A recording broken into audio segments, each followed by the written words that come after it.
To start, I want to try to comb through every single piece of lore we can pull from the games and the Scott Games website. So we're going to start with FNAF 1, moving probably to FNAF 4, and we'll see how far we can get by combing through these games and pulling out everything we can find. We could go in the order of the timeline chronology, but we aren't sure what the timeline is yet. So we'll go in order of release, starting with FNAF 1. Do you want to go down? Already? Is that better? Are you a baby?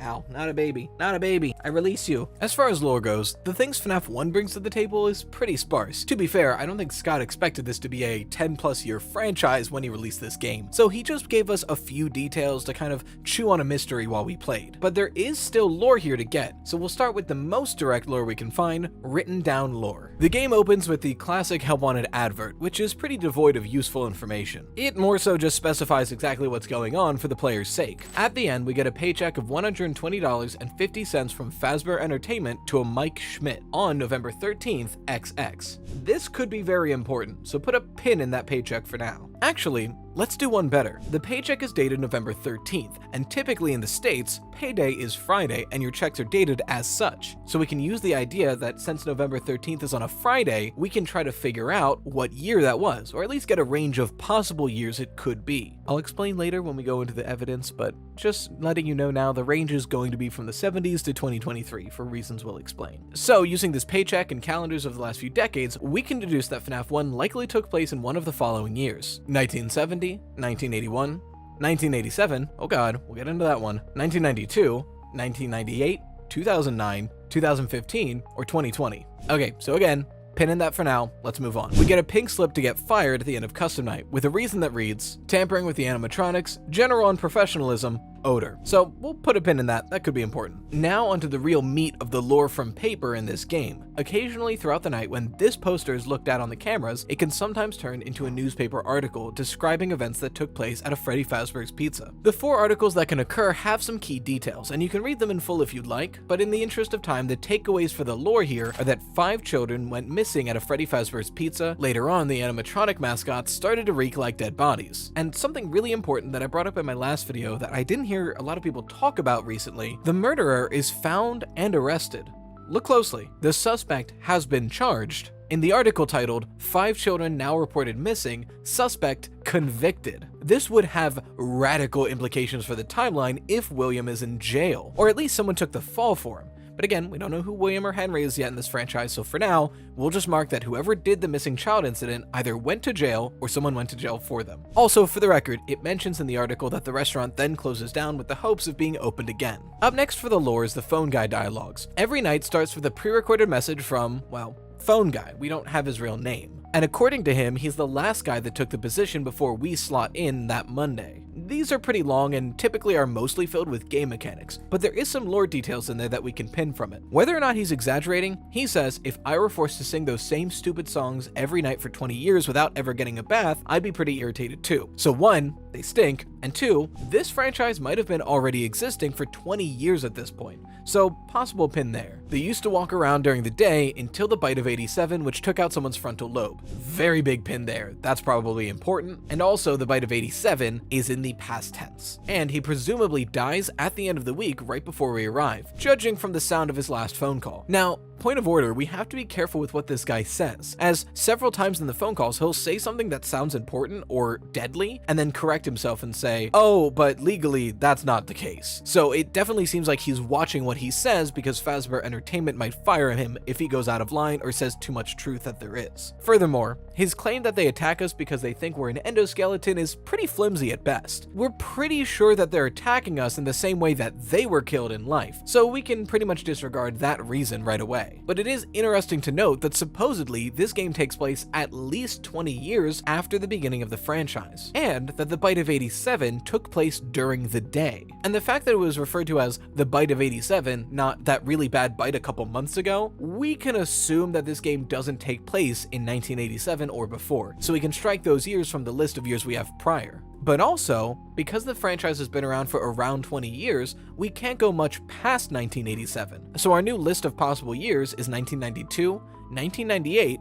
and 2009. I know 2009 is past 2007, but it's close enough that the exaggeration of 20 years could be used there. So yeah, pins for all of those. As for other important details, the animatronics we see in this game are the main 5: Freddy, Foxy, Bonnie, Chica, and Golden Freddy. The only other lore we could possibly glean from this game is the appearance of Golden Freddy, who very rarely can show up on your screen with the accompanying text, "It's me." You can also get Golden Freddy's jump scare by inputting 1987 into the custom night mode. So this could imply that this yellow version of Freddy is the culprit, but for now, we will pin it. With all that settled, I think that's as much lore as we can get from FNAF 1, so let's move on to FNAF 2. Since this game is the beginning of Scott thinking about the game as a franchise, we get a lot more lore throughout this game specifically. So once again, let's start with the written lore first, since it's the easiest to find. The game opens on this Help Wanted ad, which does mention that this is a grand reopening of Freddy Fazbear's Pizza. So pin on that the FNAF 2 location is not the first time this restaurant has been opened, but rather a reopening of a vintage pizzeria. The game ends on another newspaper clipping, this time with a lot of lore. After being open only a few short weeks, Freddy Fazbear's Pizza is closing its doors. The new animatronics will be scrapped due to possible malfunctions, however, the original characters are being kept in hopes of a possible reorganization of the company. It's a minor setback, we are confident that we will reopen someday, even if it is with a much smaller budget. CEO, Fazbear Entertainment. Also, the paycheck lists Jeremy Fitzgerald, November 13th, 1987, implying that one of the reasons the restaurant shut down is the bite of 87 we learned about in the first game. But we're not mixing our ingredients yet, so for now, pin that new Freddy Fazbear's Pizza closed down in 1987 due to unforeseen events. You get another paycheck to end this game, but it's dated the 12th, which is a Thursday. That's weird, but anyway, pin. Also, upon beating the custom night, you get a pink slip addressed to a Fritz Smith, separate from the person we play as in the main game. Once again for tampering with the animatronics and odor, but this time with a note saying, "On his first day, really?" Pin there, that feels like it's important. Now that's the written lore. On the phone calls, there's a lot of audio, so here are some key points. The animatronics walk around during the day, have advanced mobility, and have a facial scanning feature that can scan for criminals and other kinds of predators to protect the children at the restaurant. We're the second guard for this position, and the other guard actually transitioned to the day shift right before we joined. The working theory that the phone guy presents for their aggression is that the animatronics were not given a night mode, so they wander the restaurant looking for noise or people because they think they can't find children. And then once again, the theory is once they see you, they think you're an endoskeleton and try to shove you in a suit, which holds even less water with the facial scanning system, but whatever. The older models smell too much to be used, so they're kept in a side room and are used for parts. An investigation started going on that eventually closed the restaurant. Someone tampered with the facial recognition software on the animatronics. The building goes into lockdown because of the investigation, especially to certain employees, and at the same time the day shift opens up for us. The original restaurant of Freddy's was called Fredbear's Family Diner, but it closed a long time ago and they can't get a hold of the owner. And after somebody used a yellow suit that was stored in a back room, all of the animatronics started acting up. There's a lot here, so let's try to sum them up in a few pinnable lore details. How about the original restaurant, Fredbear's Family Diner, closed down years ago. The guy before us switched to the day shift after complaining about the animatronics' aggression. Then somebody tampered with their facial recognition software, somebody put on a yellow suit that was in a back room, and after that, all the animatronics started going haywire. Pin there, and there are 4 older models of Freddy, Chica, Bonnie, and Foxy in the back that are too smelly to be used, but are used for spare parts. Pin. So before we start going into miscellaneous lore, there's actually 2 new categories we get to go into starting at FNAF 2, cutscenes and minigames, and ScottGames.com teasers. So let's go into cutscenes and minigames, because there is a good amount of lore in these in FNAF 2. In Go Go Go, we see a purple guy in the corner and Foxy going to his show several times until eventually going to 5 corpses and ending in a jump scare. So, a location with a Pirate's Cove had 5 kids die in it. Pin. In Take Cake to the Children, we see the same purple guy drive up outside of a restaurant and kill a child that was locked out. Pin. In Save Them, we see Withered Freddy being led around by the marionette in the FNAF 2 location. There are 5 corpses scattered around, all the while SAVETHEM is being said. At the very end, you see the text, "You can't," and it ends. Pin. And finally, in Give Gifts, Give Life, we see the marionette give gifts to 4 corpses, then give a Freddy, Bonnie, Chica, and Foxy mask to the same 4 corpses, with the child in the middle spawning a Golden Freddy jump scare. Pin. Whew, like I said, there's a lot of lore in those minigames, but there's also a cutscene in between nights that has some additional possible lore. In it, we see Freddy in what looks like the FNAF 1 location, looking back and forth, eventually Bonnie then Chica look at you, and then finally the marionette is staring at your face. So that's weird, we'll put a pin in that for now. Going on to Scott Games' site teasers, most of the FNAF 2 ones just showcase new stuff, not necessarily lore. But notably, something borrowed, something new could bolster the idea that some of the parts of the old animatronics were used to help make the toy animatronics. So, pin there. And also, this curtain seems to imply that there's a Pirate's Cove in the FNAF 2 location, but we never get to see it in-game. So, maybe there's a pink Pirate's Cove? We'll put a pin in there. As for the animatronics in the game, we see Withered Freddy, Bonnie, Chica, and Foxy, and then we see Toy Bonnie, Chica, and Freddy, the Marionette, Mangle, and Balloon Boy. Occasionally, very rarely, you can see a Shadow Freddy on the monitors or a Shadow Bonnie in your room. Pins. That's all the lore I can think to collect in here, so let's move on to FNAF 3. As we've done, we'll start with the written lore, of which we only get 2 examples in newspaper clippings at the beginning and end of the game. Coming Soon just establishes that Fazbear Frights, the horror attraction, is a haunted house attraction in a theme park based around the stories surrounding the Fazbear franchise. So, pin, but at the end of the game, you get It Burns. Fazbear Frights burns to the ground. A new local attraction based on an ancient pizzeria chain burned down overnight. Authorities have not ruled out foul play, but at the moment it seems to have been caused by faulty wiring. Very little was found at the scene. The few items that were salvaged will be sold at public auction. So this attraction burnt down and whatever was salvageable was sold in an auction. Pin. On the phone conversations, this time they're given through the perspective of 2 people. Phone Dude, the guy who owns the attraction, and pre-recorded messages from what sounds like our old phone guy from FNAF 1 and 2. There's a lot of audio here, but I'll go through some key points. Springtrap was located in a boarded up room at a Fazbear location. The tapes that teach us how to use Springlock suits are recorded for Freddy Fazbear's Pizza. There were 2 suits designed to be Springlock suits, and while in animatronic mode, they're programmed to seek out the noise of children. Every restaurant always has a safe room that is not on the animatronic programming or in the security detail, effectively, digitally, completely hidden. An accident occurred at a sister location of multiple simultaneous Springlock failures. The company deemed the suits temporarily unsafe, so the classic suits are being retired in an appropriate location until they're fixed. In the meantime, a temporary costume was provided, but due to short notice, it isn't seen as relevant or appropriate for Freddy Fazbear's Pizza. Management put out a reminder that 1. Customers should never be taken into a safe room, and that they noticed the Spring Bonnie suit had been used and reminded people that they are unsafe. And then, due to budget restrictions, all safe rooms are to be sealed up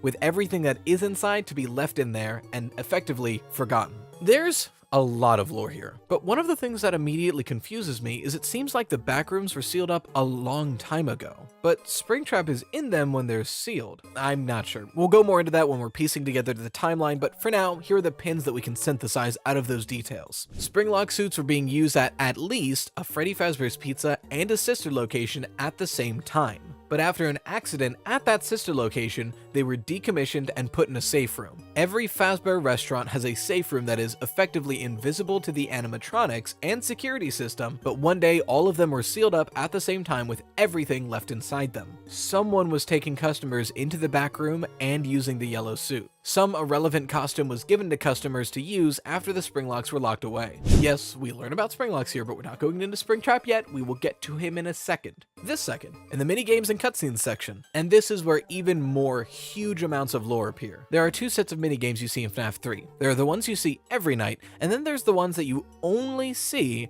when doing secret things in the environment. The in-between night minigames take place in a location that looks very similar to FNAF 1, especially the same in layout. Each one follows a different FNAF 1 animatronic being led to a back room they can't access by Shadow Freddy. Once they get there and then get confused trying to leave, a purple guy comes out of that room and decommissions them, pretty much breaks them into pieces, and the minigame ends. So big old pin there. There is one more notable event in these cutscenes. If you've done everything in the secret minigames, which we'll get to, the 5th one changes a bit. Now you're a spirit wandering through, you go into the back room and you meet several other spirits there, and the purple guy freaking out that he's surrounded by spirits. You chase him around a bit and then he goes into what looks like the old Spring Bonnie suit, but probably due to the moisture that's dripping on it, the springs contract, killing him instantly, and then the spirits presumably move on? They disappear. Yep, that is almost 100% certainly Springtrap. So we can synthesize this entire cutscenes to a purple guy broke down the animatronics in a location that looks like the FNAF 1 area after it has been closed down, no boarded door, and then gets cornered in a back room, puts on a Springlock suit, and dies in there. As for the second set of minigames, they can be accessed by doing secret things in the environment with the clues given to us in the in-between night minigames. If done, we see different animatronics from the new Freddy Fazbear's Pizza, specifically Balloon Boy, Mangle, and Toy Chica. They then travel through different games based around them: Balloon Boy's Adventure, Mangle's Quest, and Chica's Party. If you sufficiently get out of bounds and break them, you then either retrieve a piece of cake or give cake to a crying child. If all of these are done correctly, eventually you get access to Stage 01. This one is much less of a game and isn't even titled as one. In it, we see what looks like a yellow Freddy and a yellow Bonnie performing on a stage for some children. If you escape the stage and do some shenanigans, you give out yet another piece of cake. The strangest one is next. RWQFSFASXC, where you're a purple glitched out Bonnie traveling through all the other minigames until eventually giving cake one last time. Finally, if all of these minigames are completed and you click this poster, you go to the Happiest Day minigame, where you are a small child with a puppet mask and eventually go to a side of the room with 4 children with a Freddy, Bonnie, Chica, and Foxy mask, put a cake on the table, and the crying child stops crying, puts on a golden Freddy mask, or a lighter color, it's black and white, it's hard to tell. Then all the children disappear, their masks fall down, and their balloons fade up into the ceiling. Big, old, pin. Also, one last pin. If you do this correctly, at the very end, you see this screen with all the masks with their lights out. I don't think that's the canon ending. But regardless, there is an ending here where all the lights go out, possibly symbolizing the spirits have moved on. Pin. Still with me? I know, it's a lot, but let's move on to FNAF 4. First off, written lore. And, there isn't any. As far as I can find, there is no written lore in this game, nor is there any audio transcripts. What we do get in lore in the form of this game is the gameplay, the Scott Games teasers, and especially the minigames. So let's start with gameplay. So throughout the nights, the area around your bedroom somewhat changes. New items appear, all of which imply the location of a hospital. We see some medication, an IV bag, flowers, etc. So someone went to the hospital. Pin. And second, we see Nightmare Fredbear. Now, this is the first time we've seen anyone by the name of Fredbear since the mention of Fredbear's Family Diner in FNAF 2. Clearly, this Nightmare version is different, but it is worth noting that Fredbear is yellow. Also, whoever the protagonist of FNAF 4 is, has seen Fredbear. Pin. Now, let's do some Scott Games teasers before we get into the real meat of the lore of FNAF 4. We get various pictures of the Nightmare animatronics with the text, "Was it me? Was it me? Or me?" And then this big guy with the text, "Or was it me?" Probably, it's obscured, but that's most likely what it says. We also get this purple hat and a bow tie in the spotlight, the text, "The final chapter," and the text, "The end, thanks for playing." So nothing super pinnable here, but possibly the Nightmare animatronics did something, pin, and this was intended to be the final chapter of the game series, pin. Okay, now we're talking about the big boy lore of these games, the minigames. Now there's a lot of information in these, but I'm just going to go through some key details and we'll synthesize them into some pins as we go. There's a crying child who has an older brother and seemingly a sister we never meet. His brother constantly bullies him for his fear of the Fazbear animatronics. He doesn't seem to fear the actual characters, as he has plushes in his room that he refers to as his friends. But according to the Fredbears that are strewn throughout the area, he saw something which made him not trust the animatronics. Eventually, due to a prank pulled by his older brother and his older brother's friends, he's put in the mouth of a Fredbear animatronic, is clamped down on, and dies, presumably. Pin. The same voice that came from Fredbear talks to him while he's crying in the void. It promises to put him back together again and assures him that they're still his friends. Pin. The TV screen seems to imply that this game takes place in 1983, but that could just be the time the show aired. Regardless, pin. This restaurant only seems to have a Fredbear and Yellow Bonnie suit, pointing to the fact that this could be the Fredbear's Family Diner we've heard about. But for now, pin. These yellow suits are definitely seeming to be Springlock suits, as we see them worn and not worn throughout the cutscenes. Pin. I think that covers most of the lore for this game as well. So quick recap on some major finds we've plucked so far. Like I mentioned last week, William goes to prison. Or someone else does. Maybe it was Henry, that's why he wasn't there in the narrative so long, but I'm getting ahead of myself. somebody went to prison. Also, notably, there were some out-of-place costumes used immediately after the Springlock failures. And notably for me specifically, Springlock suits were used at multiple Fazbear locations at the same time. So let's move on to the next game. We'll be going over the lore from FNAF World onward. So slices, put on your aprons, and let's bake ourselves a theory. Let's start with FNAF World, as it was released before Sister Location. And like some of the games here, there isn't really written lore besides the dialogue that's in-game. Frankly, a lot of the categories we've been using don't really work for the upcoming game, so I might do away with them entirely. For FNAF World, I'll just summarize what happens in the game and we'll pin things that seem important as we go. The game opens on two dots that look like eyes. There's a voice behind them that lets us know that everything that happens out there has an effect in here. It tells us that something has gone wrong and now it can be seen here. That's why they're here. They won't let the same thing happen to us. They will put us back together. Then a hard cut and we're at the title screen. Yeah, big old pin right there. Whoever is orchestrating what we're about to see had something that happened to them, which is very similar to something that apparently happened to us. They're stuck in FNAF World now, but they don't want that to happen to us. It's also worth pointing out that this text mirrors the text at the end of FNAF 4. Moving on, we pick our difficulty, pick our party, we speak to Fredbear, and then they give us the plot of the game. Also note, doubling down now that this design is definitively Fredbear, which backs up our Nightmare Fredbear point from last video. But if you wait at this text long enough, eventually a glitched Fredbear will appear, with text that reads, "But you don't really believe that, do you? There's a task for you to complete. You have to leave breadcrumbs for him, to help him find his way." Yep, that is a pin. The plot of this game seems to be that we, the player, are helping him to do something.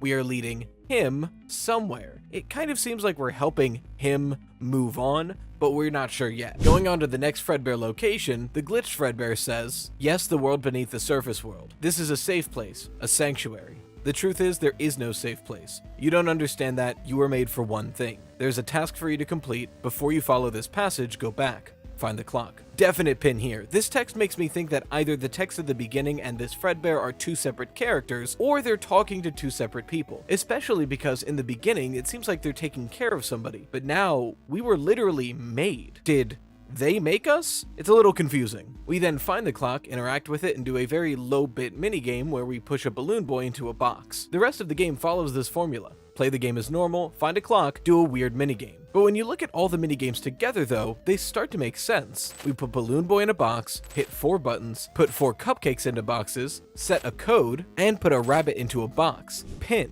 We're not sure why yet, but it's very clear that what we're doing in FNAF World mirrors the actions you have to take in FNAF 3 to allow the happiest day to happen. Once all the clocks have been set, we get access to a key, we grab that, we go to this portal, and we're met with this screen. The same eyes from the beginning, but now text that reads, "We are still your friends, do you believe that? All the pieces are in place for you. Now all you have to do is find them. Rest." And then the game ends. So yeah, pin there. Once again, this seems to be talking to someone else, letting them know that we as the player did our job and now they can move on, or something. Also worth noting that when you do this ending, you get a trophy that looks like a crying child, so put a pin there too. Before we move on to the other endings in DLC, I wanted to point out a few bits of dialogue that seem weird enough that warrant a pin. One of them being, you're being led through hoops, meanwhile the puppet master is laughing at you. Pin. It seems to imply that something nefarious is within FNAF World, or maybe even the creator of FNAF World itself. It's not clear, but it does feel important, and it's doubled and tripled down later in the game. You are being pulled on a string for his amusement. The one who pulls the strings is always watching. He allows you to progress. Don't be deceived by the one pulling the strings. This has to be important. It's repeated all the time. Alright. Other endings time. If you follow Fredbear's advice and play the game as normal on easy difficulty, you'll be met with this text box. Congratulations, you beat an imaginary monster in an imaginary game without taking any risks and without finding anything interesting on the easiest possible difficulty. So, great job. I'm still in control of you, and I say that you are finished here. You did away with a pretty powerful creation, but as for me, I remain out of your reach. It goes on to make fun of you a little bit more and then ends. Pin. Part of me thinks that this could be the aforementioned Puppet Master, or maybe just Scott Cawthon himself. We're not sure yet, but this feels important. If you do that same thing, but on the harder difficulty, the final boss you fight instead is Scott Cawthon himself. Once you defeat him, you get the text, "It was fun being the Puppet Master." Oh. Well, that's anticlimactic. Mystery solved? Okay, let's move on to a more interesting ending. Throughout the game, you go through glitches to get through different areas. If you go too many glitches deep, you encounter this lake with this man fishing. He calls himself Old Man Consequences, lets you know there's nothing else here, and the game ends. Pin. Because he does feel important, but like I said in my FNAF World video, he feels like an intentional part of FNAF World that just stops the player when they've gone too far. Especially because there's an even more secret ending you can get while here. If you force yourself into the lake, you go one glitch deeper. You fall for a while, and then you're met with this image. Some people think it's an angel, others think it's a figure holding their arms around two other figures in front of a TV. Whatever it is, it's not clear, but we will put a pin in it. Finally, and no, the Chipper & Sons boss is not lore, and I refuse to acknowledge it as such. In the wave of DLC for this game, they added a whole new section where you're playing minigames created by this guy at a desk, and you have to eventually figure out that the real secret boss is Chica's Magic Rainbow, and once you beat her and go back, you're met with this scene where the man at the desk apologizes, says he's made something stronger and out of his control named Baby. The lights go out, we hear this voice line. The show will begin momentarily. Everyone, please stay in your seats. And when the lights come back on, he's dead. Definitely a few pins here. How about this guy at the desk says that he makes Baby, and then Baby proceeds to kill him. Now, who is this Baby, you might be asking? Let's find out. But before we leave FNAF World, we typically pick a pin that says all the characters in the game, but there's too many in this game. So just pin that there's a lot of characters here, and we'll move on. Alright, FNAF World done. Now from one lore mess on to another, sister location. This one is also kind of weird, but most of the lore is actually just the plot of the game. So again, we'll just go through the plot and the lore that presents it and pin things as we go. And then we'll go back for any lore bits that don't normally appear. So let's get into it. Sister Location was actually the first game to feature an entire roster of voice actors, and they really show off with it. It's not just Scott on the phone anymore. They flex this immediately with the opening cutscene. There are just certain design choices that were made for these robots that we don't fully understand. We were hoping that you could shed some light on those. She can dance. She can sing. She's equipped with a built-in helium tank for inflating balloons right at her fingertips. She can take song requests. She can even dispense ice cream. With all due respect, those aren't the design choices we were curious about, Mr. Afton. Now, there's a few things of note here. First off, we get the name Mr. Afton. Pin there, that feels super important. But then we have to think about the scenario as a whole. He's being questioned. Is this the police that we mentioned earlier in FNAF 1? It's unclear. Regardless, pin that this Mr. Afton is being questioned about the robots he's made. As we begin the game, we're going deep underground and being talked to by Hand Unit, an AI robot that's set to help us throughout the nights. Notably, it has a sticky note on it that says the name Mike. Now we know its name is Hand Unit, and although it calls us Eggs Benedict, I doubt that's our actual name. So there's a chance that that's the protagonist's name, but for now, we'll put a pin that the name Mike is notable. We enter a vent, and while we're there, we hear that as Freddy Fazbear's Pizza shut down, these robots open to fill that void. So pin that this takes place after Freddy Fazbear's Pizza has been shut down. As we play, we learn that this game takes place within an underground bunker. Pin. And the main animatronics we see are Funtime Freddy, Funtime Foxy, Ballora, and Circus Baby. Pin there as well. In between nights, we sit in this living room and watch a TV show called The Immortal and the Restless. Not sure if it will be important yet, but it feels weird enough to pin it. Moving on, later in the second night, the power goes out and Hand Unit shuts down. While Hand Unit is gone, Circus Baby begins to talk to us. She lets us know that we are in danger as long as the power is out and we should hide under the desk to keep ourselves safe. But notably, she mentions that someone who worked here before was the one who built this nook. So pin that we are not the first people to come down here.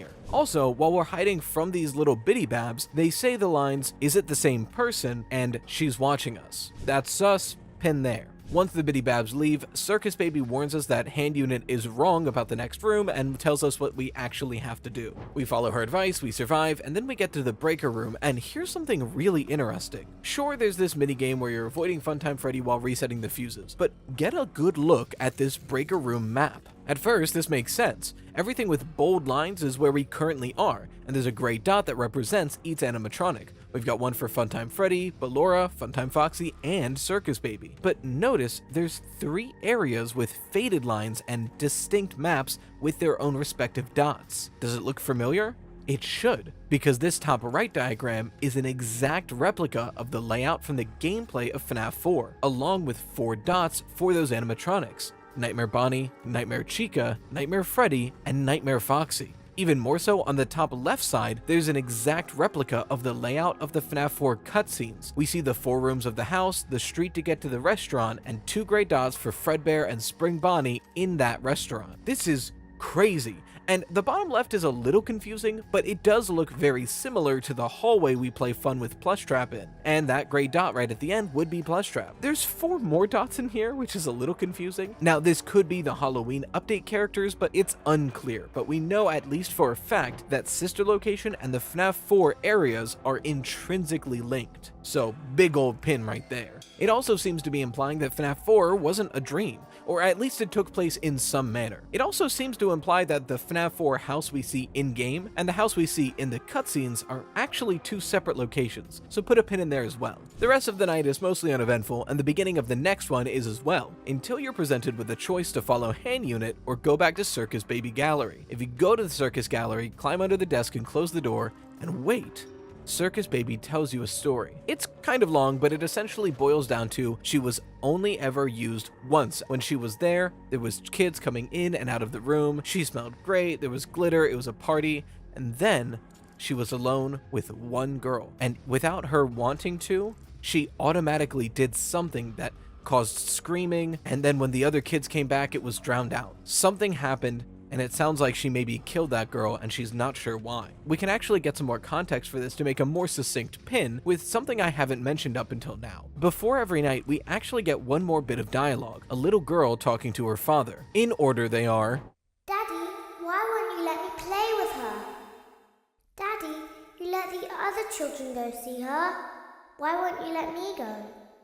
Daddy, just once let me go play with her. She's so pretty and shiny.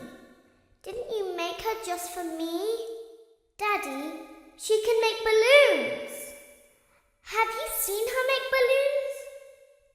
Oh, Daddy, let me go to her. Daddy isn't watching. and then at the end of night 5 we get, Don't tell Daddy that I'm here. I wanted to watch your show too. I don't know why he won't let me come see you. You're wonderful. Where did the other children go? So apparently, whoever made these robots, presumably a Mr. Afton from the first cutscene, had a daughter who he explicitly did not want to play with them. But she did anyway, and possibly she was the one that was killed by Circus Baby. But we're not making conclusions yet, so we'll just pin that a Mr. Afton had a daughter that really wanted to play with Circus Baby, and Circus Baby killed a girl when she was all alone. We can double down on this later, but we'll get there. Anyways, back to the game. At the end of the night, you're jump scared by Funtime Foxy and pass out. You wake up inside of a Springlock suit, and Circus Baby mentioned that she put you in there to protect you, and as long as you can hold still until 6 a.m., someone will come and find you. A few notable things during this sequence. 1, Circus Baby mentions that this came from her old pizzeria. So, pin that it confirms that she came from a pizzeria, and that it had a Springlock suit. 2nd, during this scene, we're introduced to the Scooper. Pin there. We will get more information about it in a later game, but for now, just know that the Scooper exists. Also, there are other workers here, which feels kind of wild, so put a pin there as well. We barely survive the minigame, and then we go back for more on night 5. This night is a little packed, but essentially, Circus Baby lies to us to trick us to walk into the scooping room. Once in there, she shows that the voice talking to us is actually coming from Ennard, a collection of all of the endoskeletons of the Funtime animatronics, and they explain that they want to scoop us to use our skin as their exoskeleton so they can leave this bunker and live amongst normal people. We get scooped, it shows our silhouette with robotic eyes, and the game ends. Big ol' pin there. So that's the base game, but there is a secret ending. Once you beat the game proper, you unlock the ability to do a rare death minigame easily from the extras menu. The minigame itself is Circus Baby giving cupcakes to children. If you can give every child enough cupcakes to fill them, get the ice cream from the end and go all the way back to the beginning, you see this scene where Circus Baby puts out an ice cream,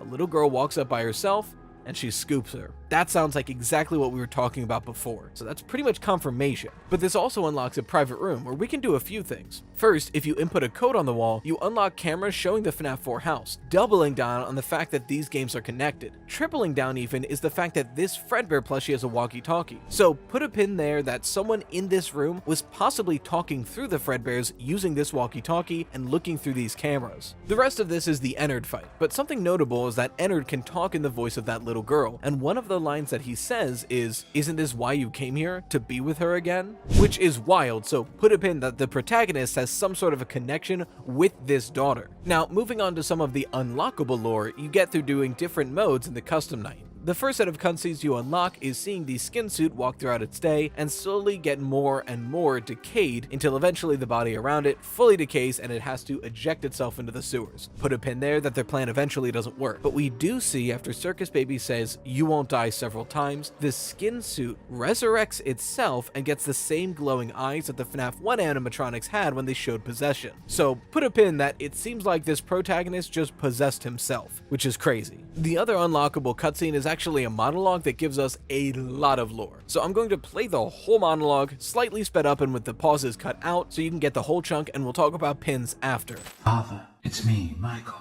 I did it. I found it. It was right where you said it would be. They were all there. They didn't recognize me at first, but then they thought I was you. And I found her. I put her back together, just like you asked me to. She's free now. Something is wrong with me. I should be dead, but I'm not. I've been living in shadows. There is only one thing left for me to do now. I'm going to come find you. I'm going to come find you. Okay, so a few pins here. First, the protagonist of Sister Location's name is Michael, and he's talking to his father who told him to come down here and put her back together. He did, but he also didn't. And then he died, but he also didn't. So he then swears that he's going to come and find him. Pin. And finally, it's heavily implied through this cutscene that Springtrap is actually the father, as we see him rise out of the ashes of the Fazbear Frights attraction. Pin there. We can also start making conclusions about who is who, but we'll save that for the third video of the series. For now, let's move on to Scott Games teasers. As far as pictures themselves, it's mostly just cool images. Granted, we see Ennard saying there's a piece of me in every body, but we already know that. The real kicker for lore is hidden in two locations on this site. The first is the image cancelled due to leaks. If you braid it up, it shows you a newspaper article where it shows that Circus Baby Pizza Worlds was closed on its first day due to gas leaks. So we can assume that this is actually when the incident occurred with Circus Baby and Mr. Afton's daughter. Pin there. But also, there's some source code teasers that shows us a schedule of renting out the different animatronics and something that teases about a Chica's Pizza World, which is completely new information, so pins for those. That's a long one. Mainly because it's hard to go through because all the lore is just the plot. I can't just summarize it. Luckily, the next game, Freddy Fazbear Pizzeria Simulator, while just as lore heavy, the lore isn't intrinsically linked to the gameplay, so we can go a little bit more piecemeal as we go through it. And trust me, there's plenty of lore here. We just don't have to go minute by minute of the game. In this game, we the player are making our very own Freddy Fazbear's Pizza, and the game can kind of be split into thirds. The first is the night shift, where we're building the pizzeria, testing out arcade machines, and buying things. The second third is then the day shift, where during the day in operations, we go back and we buy things and repair things to make the restaurant function in this very cramped metal office with no doors and a blaring air conditioning system. And then we get to the salvage minigames, where the player can decide if they want to salvage or scrap the animatronics that are found waiting outside of the pizzeria we're building. These 4 animatronics are all important in their own right, and they will all get their own pins. So let's just go through the characters of this game one at a time. First, Molten Freddy. He seems to be an amalgamation of wires, endoskeleton, and computer bits, with a melted Funtime Freddy mask on top. It speaks in this manic, glitched out voice that sounds like multiple people speaking at once. It also has 2 lines worth noting: one big happy family, and together again. So pin that Molten Freddy sounds like multiple people, and they seem to have some sort of familial connection to either the other animatronics here or the player. Next, Scrap Trap. Immediately, he looks like a worse for wear and beat up Springtrap, also a worse designed Springtrap. And his voice sounds like a gravelly version of that Mr. Afton we hear in the Sister Location cutscene. He also mentions familiarity. In one of his voice lines, "You may not recognize me at first, but I assure you, it's still me. And I always come back." And most notably, and incredibly important, look at the credits. We have Molten Freddy, Scrap Baby, who we'll get into, Tutorial Unit, who we've seen, Cassette Man, who we'll get into, and lo and behold, William Afton. So 1, that has to be Scrap Trap, linking him to Mr. Afton, and 2, we now know Mr. Afton's first name, William. the same William Afton of Afton Robotics. And before I go off on the tangent of connecting things that I so desperately want to, we will just pin that Scraptrap is Springtrap, who is William Afton, who is the creator of the Fun Times and the father of that one girl. Now, on to Scrap Baby. By name and design, she seems to be a worse-for-wear version of Circus Baby, which is a bit confusing because of Ennard's existence, but whatever. Judging by her voice lines, she also seems to think that this whole operation was actually William's doing and she's trying to help him. She's wrong, but it's worth noting, so put a pin there. Also add on the pin that her name is or was Elizabeth, according to Cassette Man, who we'll get to. Finally, the last one and most strange one, Lefty. At first, we don't get much of a read on him. Frankly, he seems brand new compared to all this trashed garbage. And he only shushes us. But looking at the blueprints of the game and this image in the back alley, we start to get a picture that Lefty was built to contain the puppet. So put a pin that Lefty is an animatronic built by the Cassette Man to capture the puppet, especially according to its name, Lure, Encapsulate, Fuse, Transport, Extract. Speaking of him, we've danced around him enough, the man of the hour, Cassette Man. He's the voice guiding us through every salvage minigame, and he gives us 2 lore dumps in the form of monologues at the end of 2 different endings. The tape is labeled HRY223. Now, this could imply that his name is Harry or Henry, and we do get confirmation from the books and from an interview, but that's not in the games, and we're trying to only use game information here, so put that aside, don't use it. For now, all we know is his name is Cassette Man, okay? He gives us a lot of lore, but I'm just going to try to bullet point it into pins as I sift through his monologues. The location of FNAF 6 is a metal maze made to look like a fake pizzeria, filled with scents and smells to attract animatronics that are haunted. He intended for the job taker, the player, to exit before he burns everything to the ground, but he notes that he assumes that the person who actually showed up for the job doesn't want to leave, and is in fact right where he wants to be, and burns along with him and all of the animatronics. Pin. His final plan is to collect every animatronic that's still out there and burn them to the ground, himself and anyone else involved in this whole fiasco, so they can all move on. Pin. Cassette Man confirms that his daughter was the one who was killed outside of a pizzeria by this purple guy. Pin. He also confirms that she then goes on to possess the puppet, who then shepherds the souls of the other victims of Purple Guy into the animatronics. Pin. He also confirms the one he hates the most out of these 4 and his old friend is none other than William Afton, judging by the visuals that go on during that time. Pin. In a second monologue received from the Insanity ending, Cassette Man then goes on to confirm a few things that we already had suspicions about. William Afton is the one who disassembled the animatronics in the Follow Me minigames. Pin. He also mentions that he did this again, which implies that he was the one who originally did the murders. This purple guy as well. Pin. Finally, he mentions a wound first inflicted on me, which implies 2 things. 1, the final other purple guy is also William Afton. Pin. But also, this murder of Cassette Man's daughter seems to be the first of William's murders. Pin there. Before we move on, there's also some blueprints that give us a lot of lore as well. First off, there's a blueprint of the scooper, which tells us the actual function of this machine. It's a remnant injector. Pin. It also notes that if overheated, the effects of Remnant may wear off entirely. What is Remnant? We'll have to speculate in the 3rd video. We then get the blueprints that tell us about Lefty that we already referenced. We get the blueprints of some machine that seems to be the thing that plays the audio in the vents of FNAF 6 and starts the fire. And finally, very important, we get a blueprint of what looks like Molten Freddy's face that has the security tags Funtime Freddy, Funtime Foxy, and Ballora. It also mentions that this creature has the most remnant of any of the animatronics here. So, pin that this seems to be the leftover of Ennard after Scrap Baby broke off of it. Also, Remnant seems to be something about souls, but we'll get more into that in the 3rd video. Alright, on to the minigames. Pretty much everything in this game that you can buy has a minigame, but there's a few secret ones that seem more important than the others. Candy Cadet, Fruity Maze, Midnight Motorist, and Security Puppet.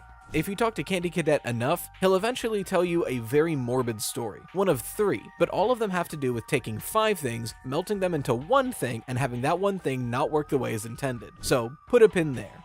That seems to be a recurring theme. Fruity Maze, if beaten several times, eventually shows the player girl start crying as she collects dead dogs. Then we see, presumably William in the spring Bonnie suit, luring her in the back, saying that he knows where her dog is and that the dog is okay. This just seems to be one of the ways that William Afton tricked kids into the safe room. Security Puppet kind of shows Take Cake to the Children in another light. It shows the Cassette Man's daughter being locked outside and eventually the puppet going after her. But by the time the puppet gets there, she's long dead and the rain shuts him down too. We can assume that this is where the possession took place, so put a pin right there. And for the most confusing one of all, Midnight Motorist. To summarize, this yellow guy comes home, the person on the couch watching TV says, leave him alone, he's had a hard day, but yellow guy doesn't listen. He bangs on the door, demands to be let in, and then decides to go around back and try to sneak in through the window. When he gets there, he notices that the window is broken and his kid snuck out. Oh, and he went to that place. This is weird, pin there. A few other notable things are in this cutscene though.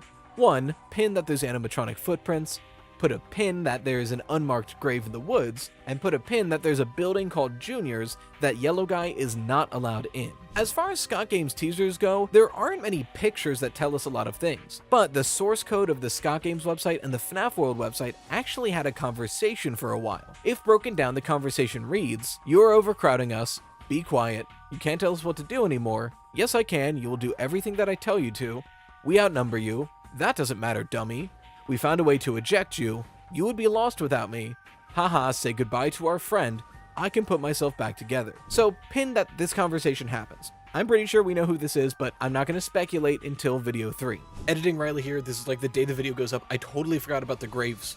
The graves, you get that in one of the endings, you get these 6 graves with 4 visible names, 1 blocked and then 1 far in the distance. People will speculate what these mean, but we'll get into that in the 3rd video. It's just super important to mention these. I totally forgot. Brain fart. That was a long one, and there's a lot in there. And I'm sure I missed something, but we'll get more into that later. For now, let's move on to the final game I'll be considering for the timeline, Ultimate Custom Night. And I think this one should be faster. For anyone who doesn't know, Ultimate Custom Night is chaos incarnate. Essentially, it's an homage to the entire franchise with 50 different characters that could be set from AI level 0 to 20. And you just play. There's no real plot to it, but there is lore. You can unlock some cutscenes that have lore in them, but I want to start with the strangest bit of lore first, go into the death quotes, and then we'll talk about the cutscene. In my opinion, the strangest piece of lore is the Old Man Consequences secret. If you only set Old Man Consequences as your enemy, go in game and catch a fish, you're taken to the FNAF World Lake. Old Man Consequences tells you to come sit with me a while, leave the demon to his demons, rest your own soul, there is nothing else. This is weird, put a pin in there for sure. Also, for the record, if you break into the lake this time, it just crashes the game. Also,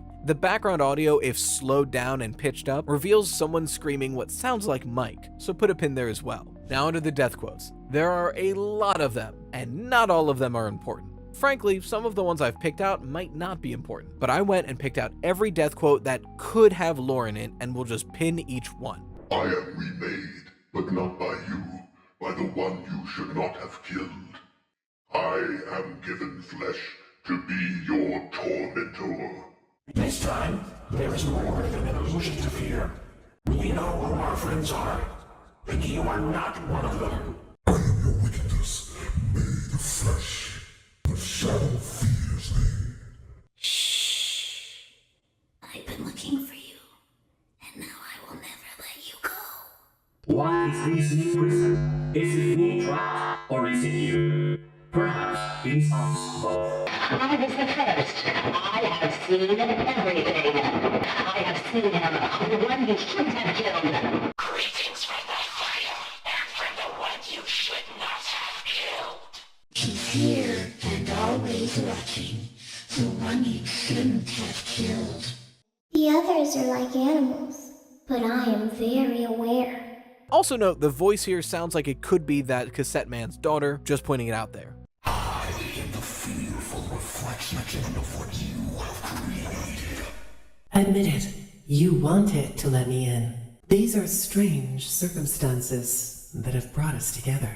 A song was requested of me, and now I sing it. There's a lot here, pins for all of those of course. Again, I'm not going to go into what those mean yet, that's for video 3, but it is worth noting that this, the one you should not have killed, seems important. But there's a few that I wanted to separate from the others because they feel very specific and intentional. The mediocre melodies are a weird cast of characters, but a few of them have one specific voice line that is more menacing than their regular ones that has another voice behind it. Those would be, We've only just begun. I will never let you leave. I will never let you rest. I'll never let This is how it feels, and you get to experience it over and over and over again, forever. I will never let you leave. He tried to release you. He tried to release us. But I'm not gonna let that happen. I will hold you here. I will keep you here. No matter how many times they burn us. That's honestly the majority of the lore of this game. But we do have some cutscenes to go over that you unlock from doing specific amounts of points beaten while playing the game. The first is a series of an anime-style rivalry of Freddy and Foxy. It's weird, but it could be important, so throw a pin in there. The second one is a series of cutscenes of Toy Chica, who seems to be kidnapping other animatronics, stealing something from them, and saying, "He'll be mine by the end of the day." This could mirror William Afton, it's hard to tell. Put a pin there. There are two more important bits of lore in Ultimate Custom Night that didn't really fit anywhere else. One, rarely in the vent right above your desk you can see this face. That's weird, put a pin there. And finally, if you somehow get as many points as possible in this game, you're rewarded with this cutscene of a glitching, twitching golden Freddy, slowly fading off into the distance. Put a pin there. And like I mentioned at the start, I'm going to be using the bulletin board I made about more than a year ago, when I tried to make a timeline without using any books, just the games up until Ultimate Custom Night. But because of what I just said, you realize this bulletin board is lacking in a lot of information. So why don't we make this bulletin board bigger? And now, let's add stuff to it. On today's video, we will be going over all the lore that I can pluck out from Help Wanted that I think is relevant for the timeline, and I'll be putting it on this board. I'll also be touching on Five Nights at Freddy's Special Delivery, the AR app, because after all, Help Wanted and Special Delivery kind of go hand in hand. Of course, we'll be adding Security Breach Ruin and Help Wanted 2 as well, but they'll get their own videos because I have a feeling this is going to take a while for these games. So for now, Slices, put on your aprons and let's do some lore scouting. And just one quick reminder, this bulletin board and its entire purpose is just to document factual evidence from the games with zero speculation. I think it's really important to ground yourself in what we know for a fact before we start speculating. So that's the purpose of this board. There's going to be things that we're all pretty 99% sure of, like the name Glitch Trap, that I won't be putting on this board, for that very reason. Now, in case it's been a while since you've played Help Wanted, and to be fair, that game came out 5 years ago, almost to the day. Like, it's crazy how close this is coming out to the 5-year anniversary of Help Wanted. But I figured it's best to re-go over the story of the game and to refresh everybody so we're working on an even playing field. After all, back when we did the bulletin board for the Scott games, up until Sister Location, there wasn't really a story to go over, so we were able to do 2, 3, 4 games in one video because we just did the bullet points of lore. But Help Wanted onward, literally every single game has some semblance of a story. So we should go over them even if we don't directly put that story on the bulletin board. The story of Five Nights at Freddy's Help Wanted is very meta, actually.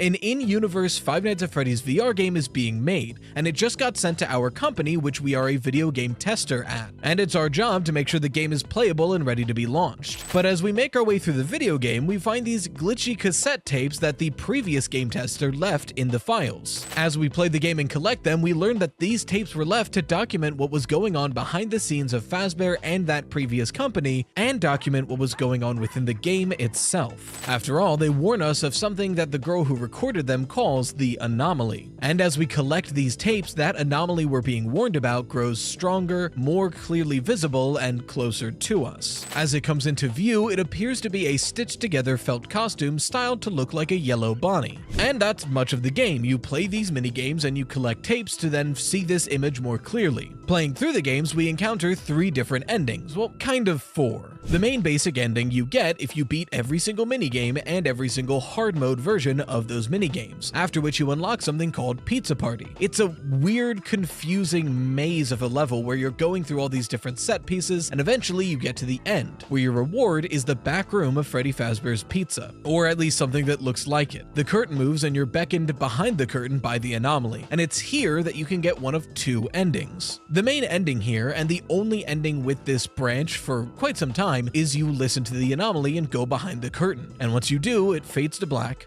and it fades up, and the anomaly is dancing to the Freddy's game performing a song, and you realize you're looking from the perspective of Freddy Fazbear. The implication here being that you got stuffed into the Freddy Fazbear animatronic suit. However, when the Curse of Dreadbear DLC launched, another ending was added to this game. In this room, there's a fire exit that opens up and snow comes in of. If you go out that door, you can see the Pizzaplex being built across the street, and you're just in the middle of nowhere in the snow. Notably, this does imply that the Pizzaplex is built in the middle of nowhere surrounded by trees. The third possible ending is available if you collect every single hidden cassette tape in the games, in which the last one gives you the instructions to access this ending, where essentially you are warned that now that you've collected all the tapes, anytime you enter the lobby, there's a random chance that the anomaly will try to merge with your mind, and the tape gives us instructions that if we press a button, turn a lever, and I think pull a crank, essentially we can eliminate the anomaly. Once this eventually does happen, you have two choices. You either listen to those instructions or you don't. If you don't listen to the instructions or you do it incorrectly, you'll see your perspective begin to shift with the anomaly until you're looking at yourself at the computer. And then the game fades to black and you get the game over screen. Presumably, the anomaly took over your mind, and you're just put right back in the game. However, if you do the steps correctly, it doesn't get much better. Instead, you're transported into this metal doored room with a lock and handprints of someone trying to escape, and then the slide opens up to reveal the anomaly on the other side, who shushes you and fades into the darkness. It's escaped, essentially. That's ending number 3.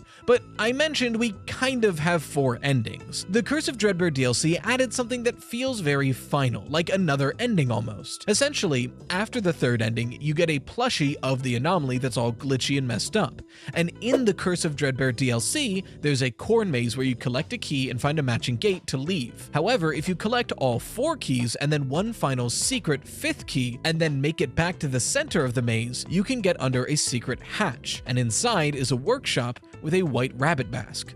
You collect that mask and then you can summon it in the lobby. Once in the lobby, if you hold that glitchy anomaly plush and put on that rabbit mask, you'll hear our player having a conversation with the anomaly. Now, you can't hear the anomaly speaking, you can only hear yourself speaking, but we hear her say this. Yes, I hear you. I know. No. There's no miscommunication. I understand. Yes, I have it. I made it myself. I think you would like it. No one suspects anything. Don't worry. I'll be ready. And I won't let you down. It will be fun. While yes, it's technically speculation, I think it is incredibly safe to assume that the thing she made is this rabbit mask and perhaps a full costume, and that the anomaly is preparing us for something. So that's the story of Help Wanted 1. But what lore from this game is relevant to the timeline and we should put on the bulletin board? Well, let's go over that. A lot of the important lore of this game comes from the cassette tapes that you can collect while playing. But instead of just playing all 16 cassette tapes, you can find that elsewhere on YouTube, we'll just go over the important points. First of all, one incredibly important piece of lore, possibly the most important piece of lore from this game that affects the whole timeline and the bulletin board itself, one of the tapes lets us know that the whole purpose of the in-universe FNAF VR game that we are playing is Fazbear's attempt to make fun of itself and make light of the past after a rogue indie developer made a series of games tarnishing the brand. Essentially, it's Fazbear being like, yes, haha, we get it, we're kind of scary, look, let's leave that in the past and move on. But one of the tapes lets us know that Fazbear themselves hired that indie developer to make those games based off of real events in order to discredit those claims and do some elaborate cover-up. Well, bye. So we'll mark both of those down, that the indie games exist and that this VR game exists, both of which are an elaborate cover-up to cover up the past. We should also note what I said earlier, that most of the lore comes from the perspective of the previous game tester of these games. Other information we get from those logs is that Fazbear sent over old or as is said differently in emails we'll get to, vintage technology to scan into the system to find some kind of usable code. And they do, but after doing so is when the anomaly began to show. Much of you already know this as the story of the creation of Glitchtrap, but again, this bulletin board is just directly stated or shown information about the games. So technically, they never say Glitchtrap in this game. I won't be saying it on this section of the bulletin board. The first tester, Jeremy, lost his mind while dealing with the anomaly, culminating in some sort of incident. Now, we don't get any specific details about what happened, but these are the quotes that illuminate what most likely took place. There has to be a lawsuit. There's no way there isn't. It happened in this building just a few doors down from me. Have you ever heard of a guillotine paper slicer? It sounds made up, but it's an actual piece of office equipment. I didn't even know we had one in the supply room. Jeremy used to do design work. I guess that's how he knew it was there. The supply room was lit. I didn't even notice Jeremy standing in the testing room as I walked past. The supply room was so bright, glowing from all the way down the hall. There was something that looked like a Halloween mask laying on the floor. I didn't understand. Ink must have spilled. I couldn't see his face. He had the visor covering his head. He had ink spilled on himself as well. The front of his shirt looked black in the dark room. Yeah, this is a big point of speculation. For a while, I thought that Jeremy cut off his own face to get out of the VR helmet. But that doesn't quite make sense for a few reasons. First of all, the Halloween mask and ink that the cassette girl first sees is in a brightly lit room. You would think if it's a human face and blood, she would have known. I can excuse the ink on Jeremy being blood because he's in a dark room, she can't really fully see him. But ink on the ground in a brightly lit room has to be ink, so is all of it ink? Well then, what's the Halloween mask? Why did he need the guillotine paper slicer? I'm not sure. Not to mention, if he cut off his own face to get the VR helmet off, why is he still wearing it after his face is on the ground? Like, it just doesn't add up. Regardless, something happened with the guillotine paper slicer that led to a lawsuit, or what was supposed to be a lawsuit. Moving on, it's important to note that Fazbear reclaimed all of the technology that was scanned into the game after it had been scanned in, overnight seemingly and without permission. It just disappeared one day. As we collect the log cassette tapes, she notes that the anomaly begins attaching itself to them, forming an anchor into the game for itself. But when she notices this, she makes the decision to fragment her logs in order to keep the anomaly at bay, essentially splitting up its pieces so it can't be put back together. And then she records one additional log, a new one reintroducing herself and warning us to either abandon development or make sure these tapes are not found and put back together. So it's notable that the last tape completely changes course and says to collect all of the tapes and follow specific instructions. Many people believe this tape to be recorded by the anomaly. Now, I won't be putting that speculation on the bulletin board, but what we can put on the board is that the last tape completely changes course and tells you to do something different, and that the first words we hear the anomaly say are direct copy, or mimic, hint hint, of the first tape we hear. Hello? Can you hear me?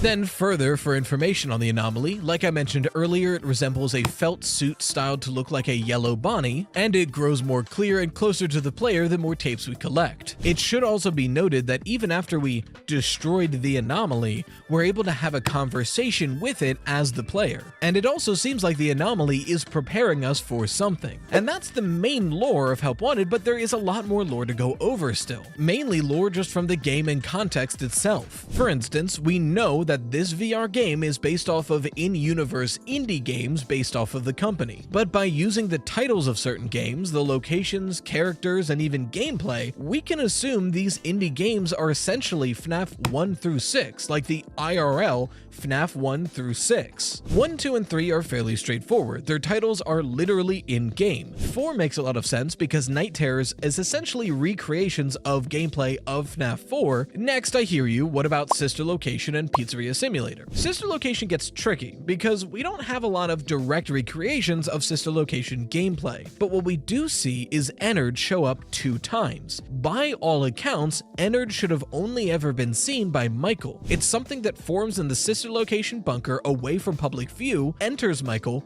and then escapes into the sewers when his body falls apart. Only Michael should know about this creature. So the fact that it's in-game and faithfully recreated implies that it is a Fazbear character. And if it's a Fazbear character, then that would mean this game has to exist, because how else would the public know about Ennard? The same logic can apply for Pizzeria Simulator. There is no gameplay of Pizzeria Simulator shown in Help Wanted. However, there is a plushie of Scrap Baby. Scrap Baby again being a character that isn't a real Fazbear character. It's the result of Circus Baby trying to rebuild herself after splitting off from Ennard. And it's something that only Henry, Michael, and maybe a few other people should have seen. Not a well-known Fazbear character that has merchandise. So if that character is known to the public, that implies Pizzeria Simulator is a game. And that's doubled down with the books that we will get to, but in those books, Pizzeria Simulator is literally name dropped. So, you know, but I hear that some of you think I'm saying Help Wanted is saying every game before now is fake and you shouldn't listen to it.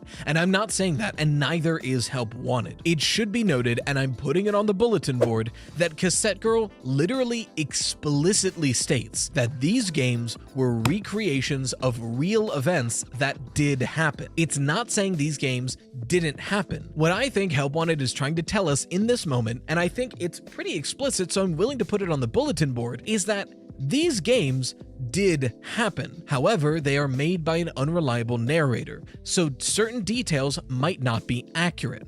The meta of this is that I think Steelwell and Scott are telling us, hey, we want to continue this story, but if something we say currently contradicts something we said previously, trust the current over the original 6 games. I think that's all that this is saying, and I think that's a fair ask. Keep in mind, some of these games are 10 years old and were made in 3 months, you know? Some other interesting lore that we should point out can be found within actual levels of the game. In the blacklight mode of Ennard Vent Repair, there is a furnace at the bottom of the level, outside of which there are Funtime animatronic shells, and inside are Endo 01 and Endo 02 endoskeletons. Somebody separated that pile to find about 4 animatronics worth. I think this is incredibly important, but I will keep my mouth shut until we get there. I did make a whole video about specifically that you can watch right here though. The pizza party level is strange and worth pointing out. I mean, I'm not sure even if this is the intended original ending for the in-universe Five Nights at Freddy's VR. It literally might be something created by the anomaly. After all, it's more of a rehash of other things already present in the game and some weird warehouse bits. It's almost like it was mimicking the game. And finally, for Help Wanted, the Curse of Dreadbird DLC takes place within Fall Fest of 1983. This is a completely new event that we still have little to no information on, but it's worth pointing out that this depiction of Fall Fest takes place next to a large red lake surrounded by trees with the FNAF 4 house in the distance, and that Dreadbear can be seen leaving the lake and entering the barn. So that's all the relevant lore I could pluck out of Help Wanted, but we are not done yet. Like I mentioned at the beginning, there's another game with lore that's relevant to bring up now, because what it lacks in quantity of lore, it makes up for in quality. FNAF Special Delivery AR has a lot of incredibly important lore, but it's lore that goes hand in hand with Help Wanted and Security Breach, and outside of this lore, there's not much else here. So there's like 4 points, but they are incredibly important points, and they come from Dark Circus and the emails. Now, I've made a full video on the Dark Circus, which you can watch right here, but in that video, I didn't talk about the emails because I wasn't focusing on it. Now it's time. As you play Five Nights at Freddy's Special Delivery, or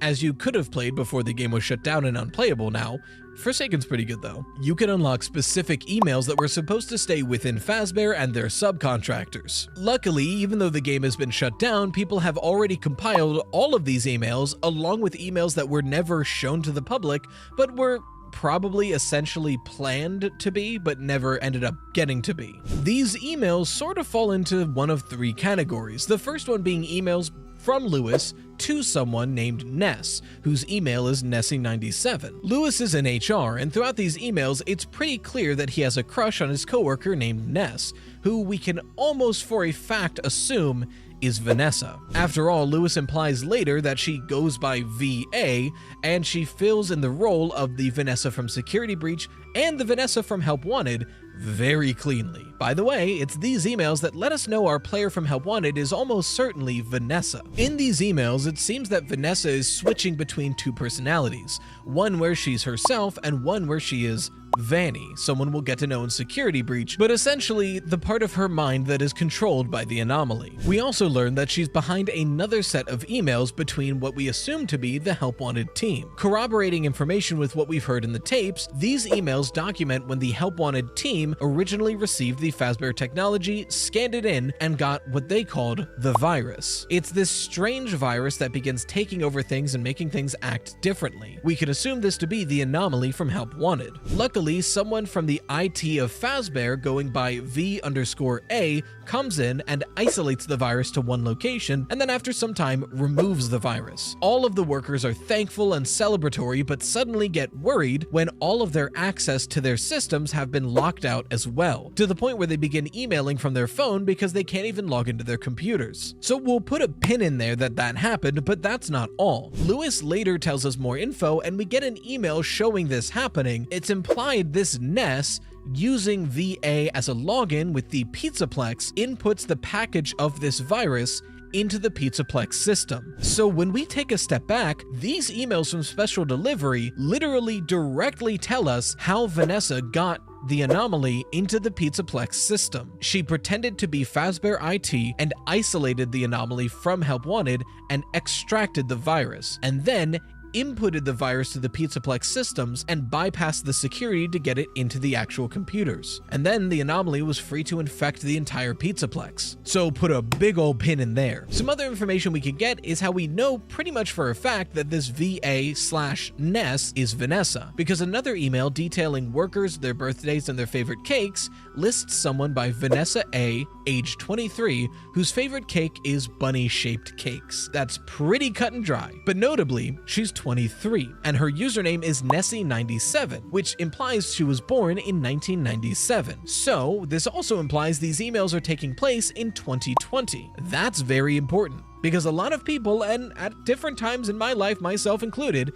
have believed FNAF 3 takes place in 2023. After all, it's stated to be on the 30th anniversary, and we're fairly certain FNAF 1 takes place probably around 93. So 1993 plus 30, 2023.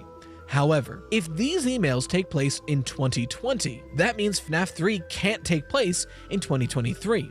FNAF 3 has to take place a long time before these emails occur. After all, FNAF 3 happens, then FNAF 6 happens, then the whole PR stunt with the indie games happen, then Help Wanted happens, and during Help Wanted and after Help Wanted is when these emails take place. So when does FNAF 3 take place? Well, I think the best runner-up option for us is 2013. We know for a fact that Freddy Fazbear's Pizza was established in 1983. That's what the coin says, that's what the TV in FNAF 4 says, it just makes a lot of sense. And if Freddy Fazbear's Pizza opened in 1983, then 2013 would be a 30th year anniversary of Freddy Fazbear's. So that wraps it up with a nice bow. FNAF 3 takes place in 2013, and then FNAF 6 can't take place in 2023 either. I, for a long time, assumed FNAF 6 took place in 2023 because the log was HRY223. So like, cool, that's our date, it lines up with FNAF 3. Now it doesn't. So, I mean, maybe that's just the 223rd log that Henry left while doing this. I don't know, but you know, FNAF 6 takes place sometime in between 2013 and 2020.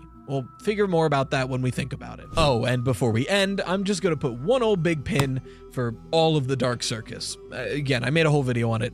It probably has something to do with Fredbear and Fall Fest, but you know, the Dark Circus. And that's all the pertinent timeline lore I could think of from Help Wanted and Special Delivery. And again, this is just direct information from the games without any speculation. Today, we're on a mission. The one thing this DLC definitely has in spades is lore, and new things are being found every day. But But for now, we have some serious information to go over. So slices, put on your aprons, and let's bake ourselves a theory. For the purposes of this video, I think it makes the most sense to split it into two sections. First, I'll go over the basic plot and lore as directly presented in the game with zero speculation. Maybe a light implication every now and then, but just straight plotline. In the second half, I'll do some theorizing. However, for the point of the video, I'll do some very easy to agree with light speculation. Things that are pretty clear but technically involve some sort of implication. I'll leave the really crazy theories to start next week. As an example, if this video was about FNAF 4, the first half would just be going over the minigames, the plot within, and maybe suggest that we play as the crying child, whereas the second half would go over that we could be playing as Michael. And I wouldn't touch on the theory that maybe the whole thing is real and tests done by William Afton. That's more speculative. Got it? Good. Then let's dive right in. The basic story explanation is our player character Cassie gets a message from her friend Gregory to come to the Pizzaplex, but he doesn't say why. When we get there, we can't find him, but we do find the Pizzaplex is in a terrible state after what the papers call an earthquake. Going a bit deeper, we find a walkie-talkie in which we hear Gregory tell us that he's trapped in the pit at the bottom of Roxy Raceway. Something grabbed him and now he's stuck. We need to come save him. Going deeper, we encounter Glamrock Chica. She tries to attack us but powers down almost immediately. It's likely that this happened because of the terrible damage and somewhat melting that she's endured so far. We go further in and find a Faz wrench, a tool used by the staff at the Pizzaplex, and Cassie remarks it looks just like her dad's. She soon encounters Monty, falls into the sewage, and ends up at Monty Gator Golf. She then encounters the damaged staff bot that gives her the virtual augmented neural network integration mask, or the Vanny mask. We will get into it. It shows us an AR version of the real world that tells us that some objects are and aren't real. It also displays the security nodes. These are virtual manifestations placed around the Pizzaplex that power and activate security measures, things like locked doors and the like. They are part of the MXES or Mexis system, something that was put in place by someone to conceal and trap the endoskeleton in the basement. We will get there. Once we put on the Vanny mask, we meet Helpy, a digital assistant. He seems like a perfectly friendly digital assistant, but then he puts an ocular implant that allows him to be in our vision even when we're not wearing the mask. He also occasionally says some whack shit, but when he does, his eyes go yellow and some veins appear on his head, so something else is going on there. Finally, in this section, we meet the rabbit entity trying to stop us. We're all pretty sure what it is, but that's technically speculation, so for now I'll just say this digital rabbit is trying to protect the security nodes, and in doing so, releases distress calls to the animatronics to try and stop us. We follow this basic setup through pretty much the rest of the game, using the Vanny mask to navigate the Pizzaplex and turn off the security nodes, following the instructions of Gregory and Helpy. All the while, Mexis and this rabbit entity is trying to stop us. However, we do learn some things in the meantime. Not only did Monty replace Bonnie, but Bonnie's full animatronic is still at the Pizzaplex, just destroyed. If you deactivate every wet floor bot and do something else, I don't know, I still can't get it to work myself, there's a hidden room in the back of Bonnie Bowl that shows Bonnie's full, damaged animatronic, surrounded by 4 more wet floor bots. There's a broken bowling ball that seems to imply that he was damaged here as well, but any more is going to be speculation. This does, however, nearly deconfirm that Glamrock Bonnie was used for parts to create Burn Trap, mainly because all the parts for Glamrock Bonnie are still here. We also learn that Roxy did in fact replace Foxy, but much earlier than Monty replaced Bonnie. She also fully replaced him in the Pizzaplex as a whole. Bonnie Bowl still exists, but where Roxy Raceway is, Foxy's log flume once was. For unknown reasons, it and all of the Foxy merchandise around it has been tucked and hidden away. Finally, at Roxy Raceway and Roxy Salon, we learn a lot more about our player character, Cassie. From the Roxy dialogue at the end of the game and the cardboard cutouts we see here, we learn that she had a birthday at the Pizzaplex on the 11th, but nobody came. Roxy was there, and eventually, possibly, Gregory showed up too. Other than that, no one showed up. Speaking of Roxy, there's some interesting things about her animatronic specifically. When we put the Vanny mask on, Chica and Monty just appear in the weird X-ray vision that most things do. Freddy completely disappears. I forgot Freddy. We'll get into Freddy. But Roxy looks different. We see a digital recreation of what Roxy looked like before she was damaged. Furthermore, Roxy is the only one that recognizes us as a child, remembers us being there, and turns friendly by the end on her own volition seemingly. And finally, when we deactivate her at the instruction of Gregory and Helpy, this digital recreation goes away. Now, Freddy, totally forgot about him. We encounter him in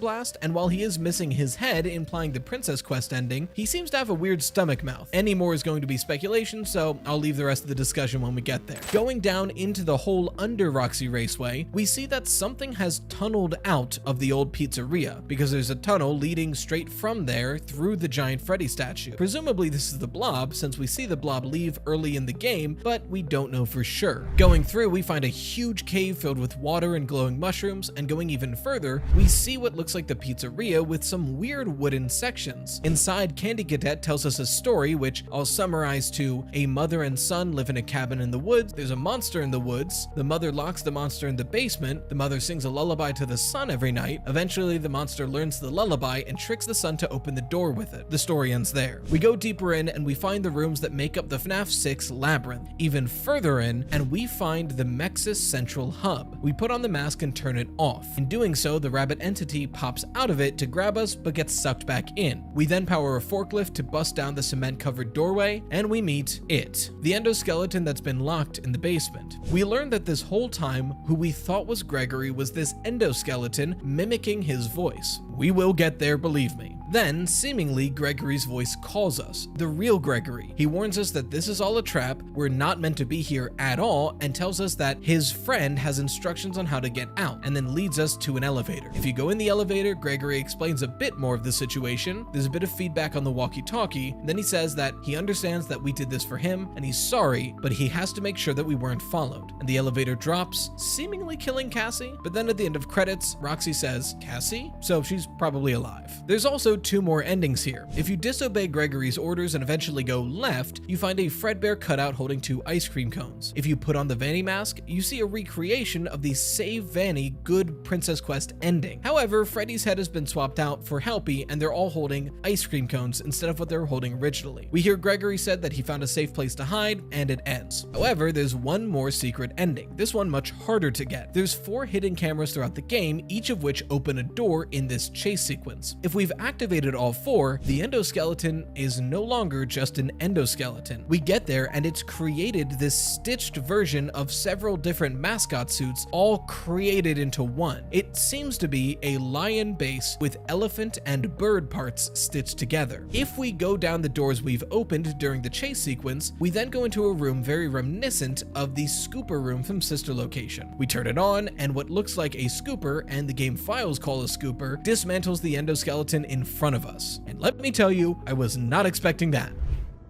He's kind of in the Family Guy dead pose.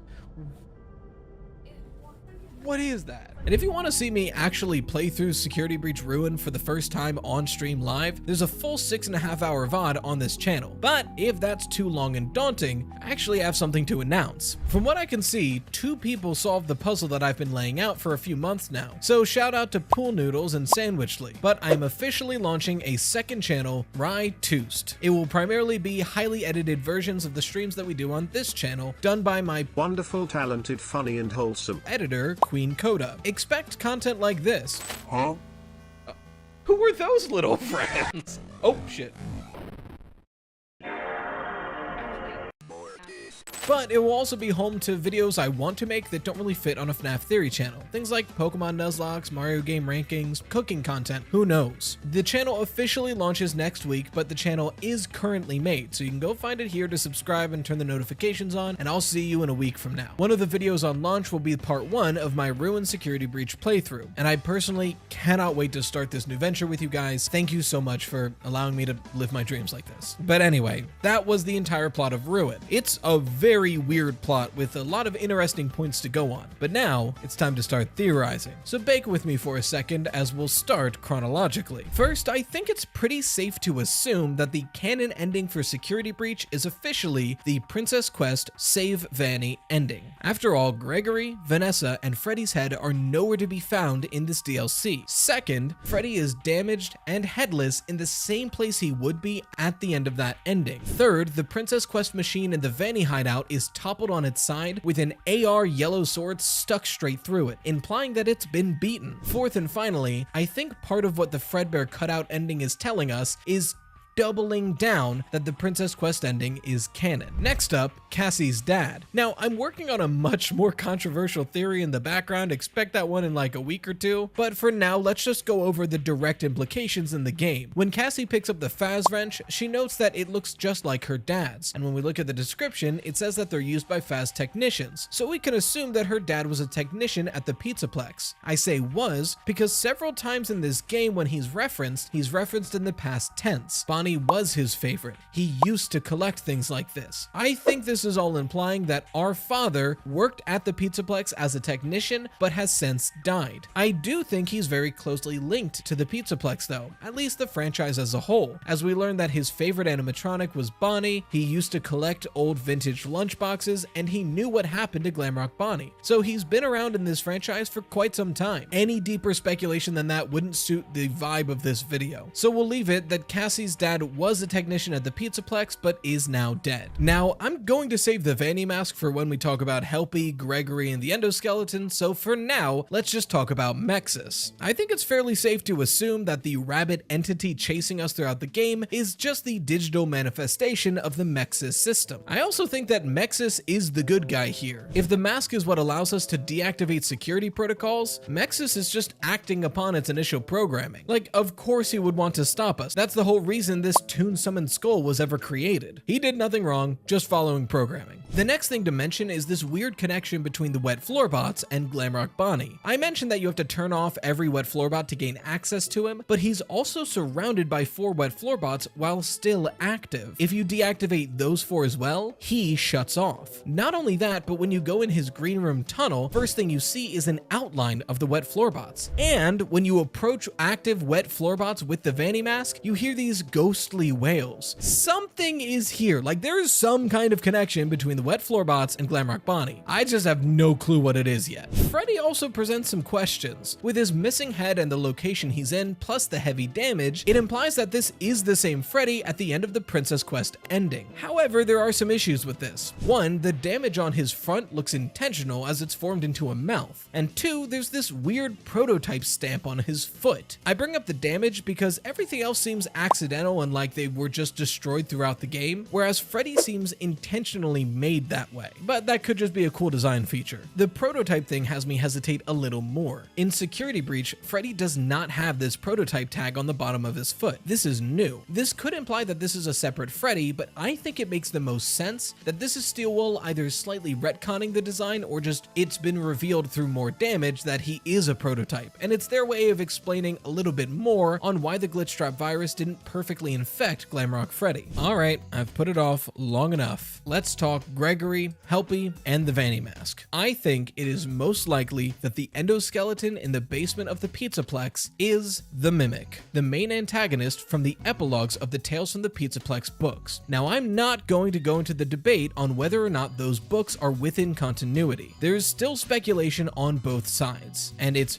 very heated on both sides. That's not what this video is meant to do. So I'm just going to go over what the Mimic means for this game, and I'll make references to the book. This endoskeleton, the Mimic, has the ability to recreate actions it sees and voices it hears. And it's that ability that it uses to trick Cassie into freeing it from the Pizzaplex. The Gregory we hear throughout the majority, if not all of the game, is actually the Mimic pretending to be Gregory on a walkie-talkie. But if that's the case, what about Helpy? He seems to be allied with this fake Gregory, and although he looks normal, occasionally he seems to be taken over by something more sinister. Is this just the Mimic again? I hesitate on that, mainly because there's a few times in the games where Gregory and Helpy seem to bicker. One of the examples is the first time that Mexis is shut off in the Monty Catwalks. Helpy mentions that he activated a jammer that counteracted him, but then Gregory chimes in saying that he did the real work. If this was all the Mimic, this seems a little too intelligent for the trick it's trying to pull here, to be pretending to have a fake fight to seem more real. It seems like these are two separate entities, but if they are, I have no clue what Helpy is. Maybe it's Glitchtrap and he's still hanging around, it's still too early to tell. And finally, the Vanny mask, or the Virtual Augmented Neural Network Integration mask. I've seen some debate on what this mask is, but I personally believe it's fairly obvious. The acronym tells us exactly what it does. This is not a security mask, and it never was used by any of of the staff here. This is the Mimic or Glitchtrap's way of getting inside of Cassie's mind. The moment Helpy does that like occipital integration thing, we lose. We see him in the real world, it's over. Think about what the acronym is saying here. Virtual Augmented Neural Network Integration. A neural network is a computer program based around the human mind. It's essentially a type of AI, and it's being integrated into us. So what does virtual augmented mean? Well, it could be referring to the AR features of the mask, but I think these adjectives are modifying the nouns of that phrase. I think the neural network being implemented into Cassie's brain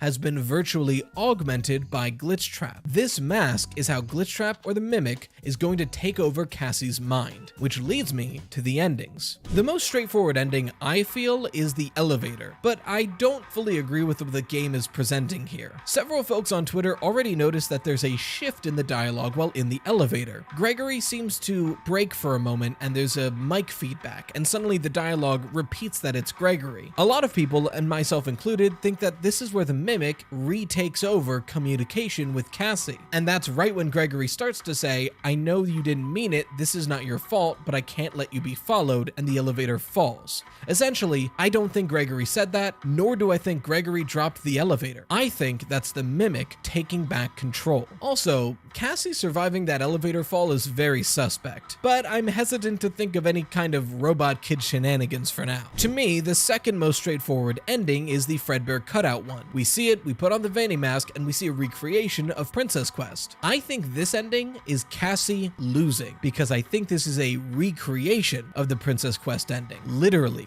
this is the augmented neural network taking effect. And Cassie's mind is trapped in this idyllic fantasy that she made it out and everything is okay. Meanwhile, on the outside, Cassie's turned into the next Vanny. They already built the cage around the true mind of Cassie. There's a lot more evidence for this, but that gets into very speculative waters, so I'll save it for like 2 weeks from now. Finally, the strangest ending of all, what the files call the scooper ending, where the Mimic puts on a stitched together costume, chases us into like a sister location room, and gets scooped. I'ma be so real, I have no fucking clue what this means. I will say, however, and I'm just gonna touch on this ending is the main reason why I'm still not convinced that the Tales from the Pizzaplex books are in continuity. Hear me out. A huge important factor of the Mimic is the white tiger. In the books, the Mimic first copies its creator's son, David. David's favorite animal being a white tiger. He has a plushie of it, his bed looks like it, and several times in the books, when it has the choice to present as something, it is a white tiger.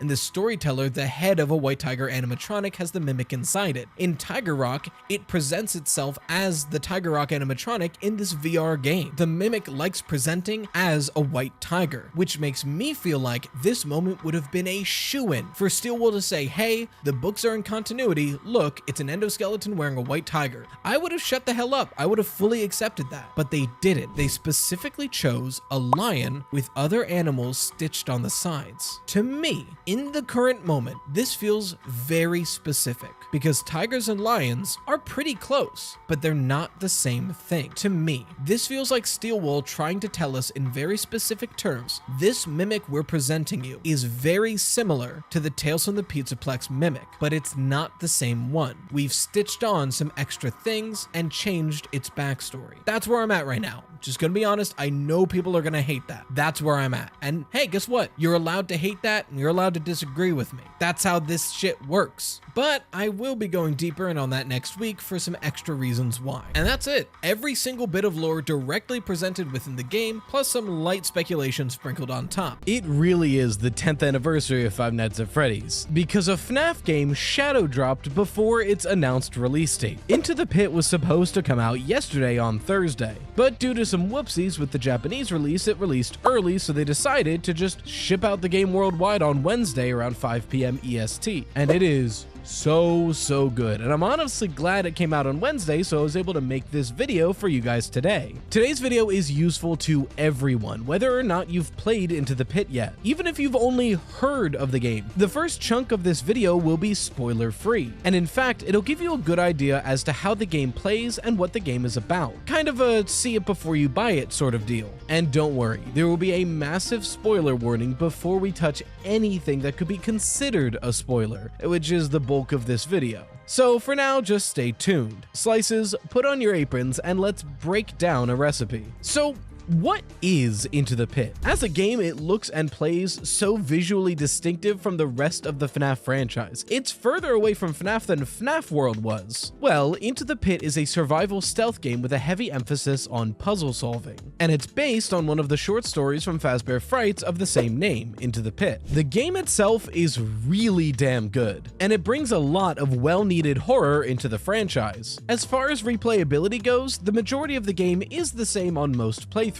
However, the game is rich with hidden secrets and Easter eggs and additional settings on replays, so you can customize your experience every time, and you're likely to find something new. I mean, just as an example as to how deep these secrets can go, one of the tools you get very early on is your dad's phone, and you can use it to call a myriad of phone numbers. In fact, the first number you get is your mom in order to call her and see if everything's okay. At the very end of the game, I'm talking within 30 seconds of beating the game, if you call your mom again in the arcade, you actually pause. Like I said, no spoilers yet, but that's an example on some of the kinds of puzzles that you have to trial and error your way to solve. And that's a light example. This game is definitely worth checking out. It's only been 2 days and it's already one of my favorite FNAF games, if not #1. But I want to sleep on that to figure it out for sure. For now, let's talk plot. The game opens about halfway through the original story it's based on, actually, following Oswald, our main character, being driven to Jeff's Pizza by his father. He goes there every day to not be home alone during the summer. But this day, his dad is late in picking him up, and being annoyed about that, he tries to get back at his dad by hiding from him before he gets there. His idea is to hide in the abandoned ball pit in the back of Jeff's Pizza. He goes in, but when he comes out, he's not in Jeff's Pizza anymore. Well, the building itself is the same, but now it's decorated as a Freddy Fazbear's Pizza. In fact, everything is retro, seeing a calendar in another room, we're in 1985 all of a sudden, in a Freddy Fazbear's Pizza, the restaurant that Jeff's Pizza was before Jeff took over. At this 1985 Freddy Fazbear's Pizza,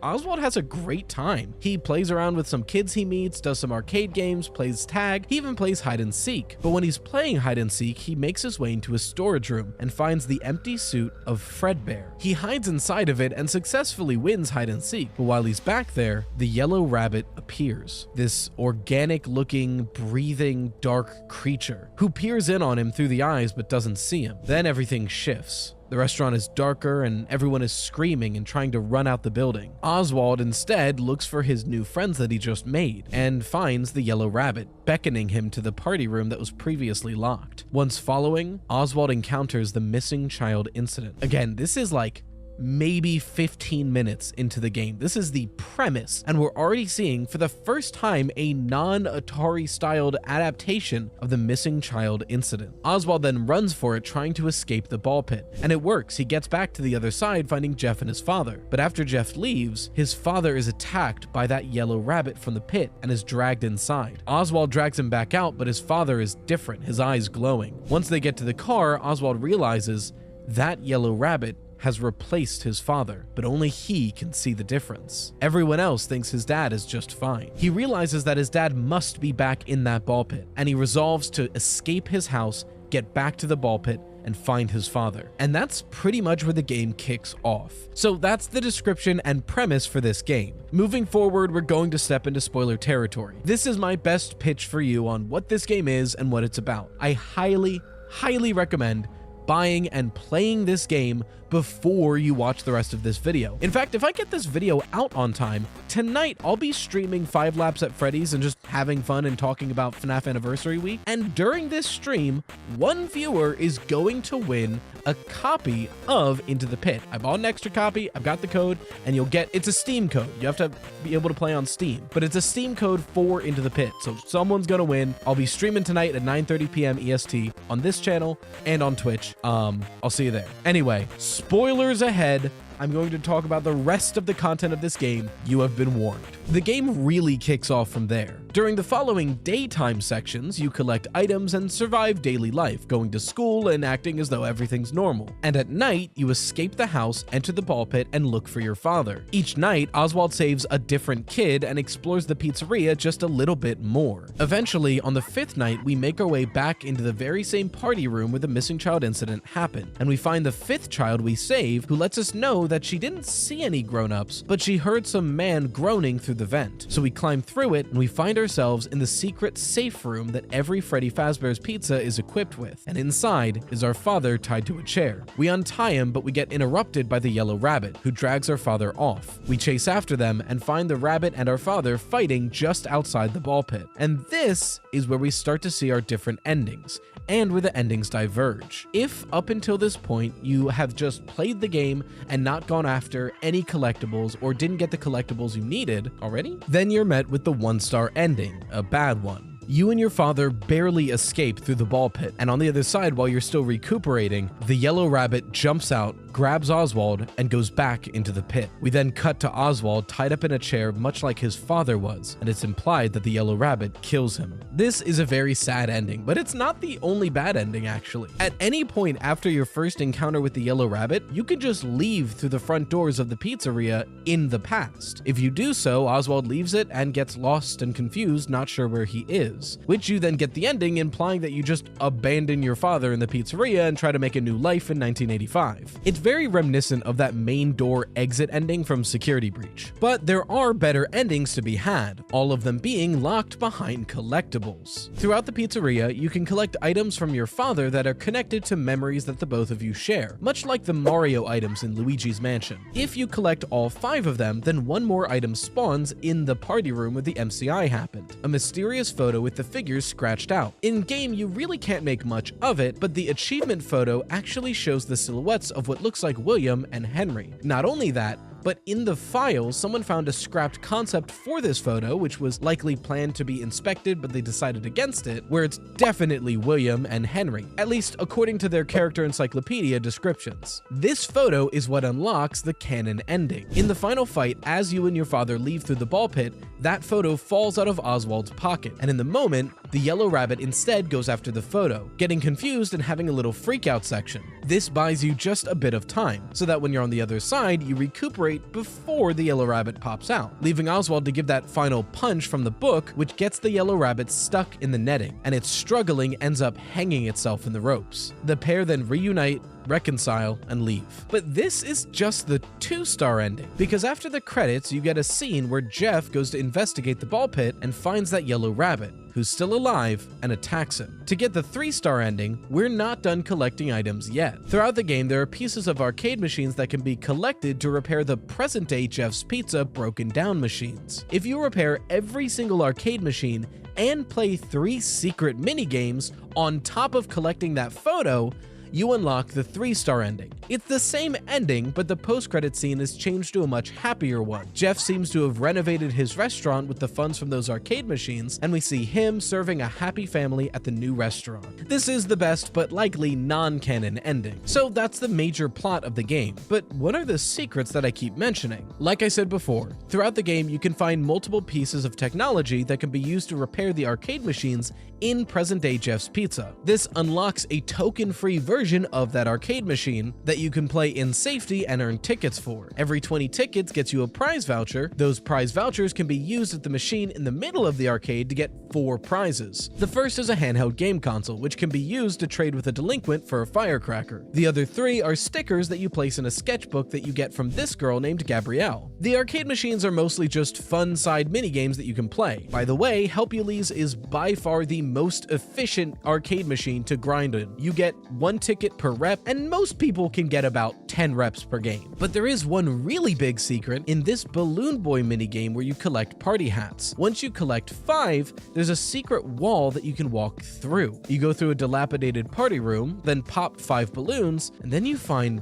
this sprite of purple guy dangling a 6th party hat over a pit. You can catch it and then head back to win 6 out of 5 hats. This game has some implications. It could be argued that this is saying the missing child incident had a 6th victim we didn't know about thus far, but that's speculation. If all of these arcade machines are fully repaired, then you get a chance to get the 3-star ending, but to do so, you need to beat 3 secret minigames. So what are they, and how do we get them? All of these minigames are available and accessible during Night 5. One of them is specifically only accessible right before the end of the game, but I believe the other 2 can be accessed during Night 5 at any moment. The first is accessed by calling Mom during Night 5. It's that secret I mentioned in the intro. If you do so, you get this minigame, where you play as Eleanor from Fazbear Frights, granting a girl a wish. You build her a more and more beautiful body until eventually giving her a necklace. She then turns into a pile of trash and the minigame ends. This is the minigame based off the Fazbear Frights story,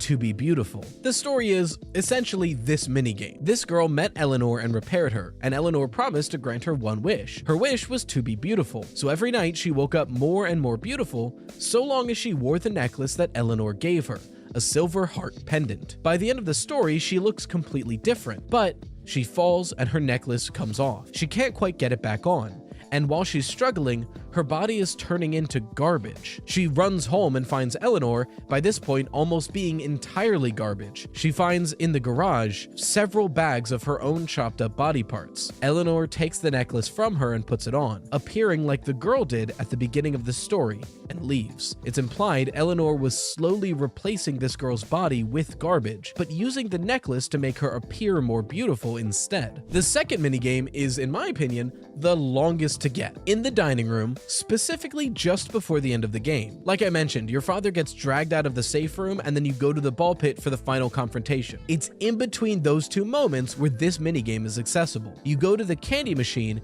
and you have to spam it. And I'm talking like 50 plus times you have to activate this candy machine. Hey, Mega Cat Studios, if you're watching this video, amazing game. Love this game. Might be my favorite FNAF game of all time. I get this secret. He mentions he could just sit here forever and eat it. It could have been like 20.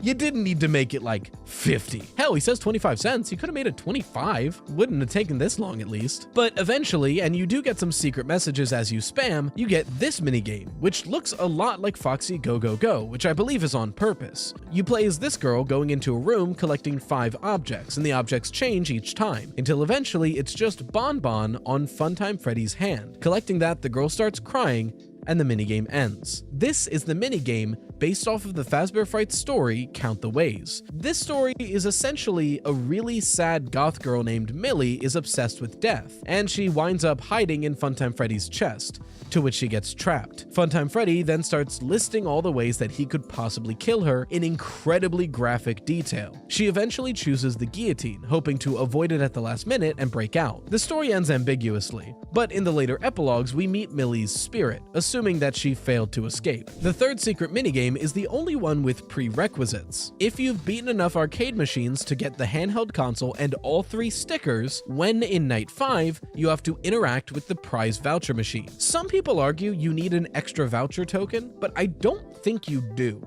You can find out yourself. I don't remember having one when I accessed it, but when you do, you find the minigame Find the Balloons, in which we're in a essentially Find Them styled minigame, but for Jeff's Pizza, along with Golden Freddy and the same room layout. You collect 6 red balloons throughout the area, and once you do, the party room is unlocked. Inside is a robot dog on top of a prize counter. You give the 6 balloons and you win, but when you leave, the text is replaced with "See you," and the robot dog mauls us to death. The game even zooms in on your face. This is the game based on the Fazbear Fright story, Fetch. In it, a boy named Greg is exploring an abandoned pizzeria and finds Fetch, this old Fazbear toy shaped like a dog. It's meant to sync up with your phone and get anything you want for you. It fetches. But throughout the story, it's incredibly violent and starts doing things without Greg wanting to. For example, he doesn't like this one kid, and then the kid gets attacked. He wants this girl to like him, and the girl gets killed, and her body is brought to his room. Upon the end of the story, he finds this body,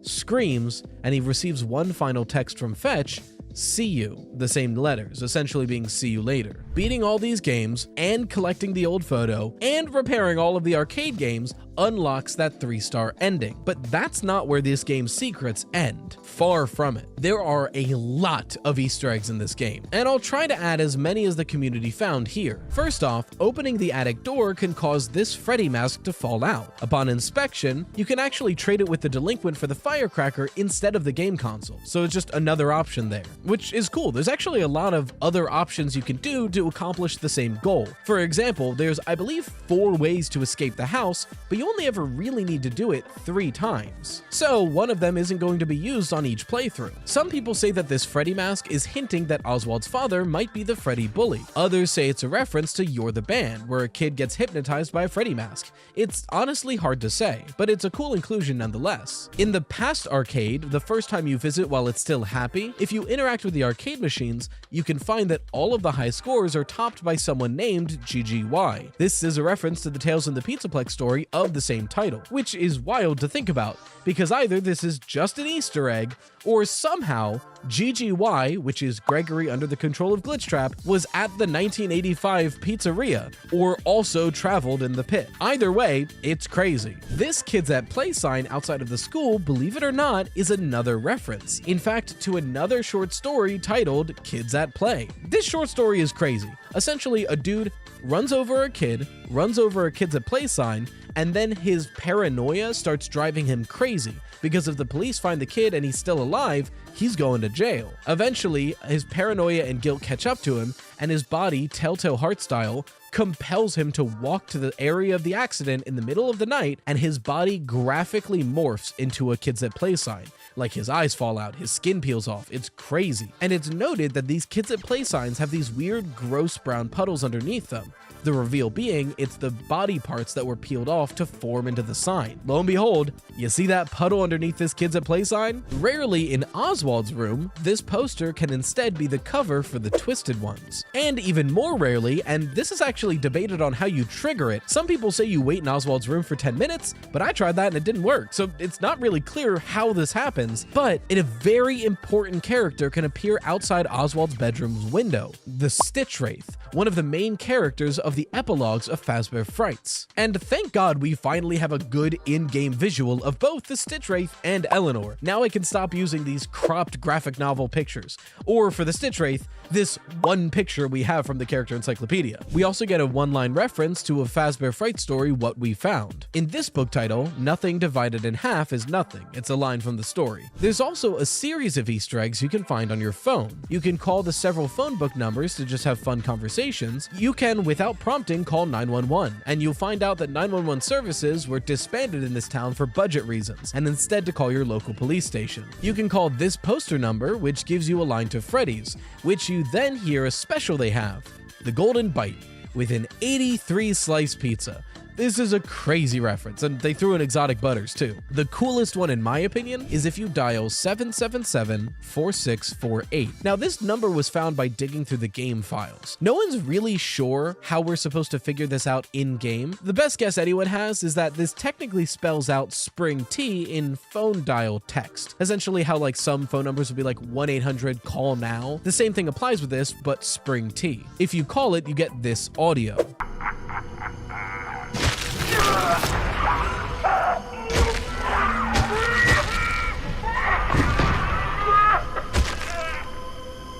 Intense. Seemingly, this is the audio of William Afton getting spring-locked, and it's badass. Like, look at it overlaid.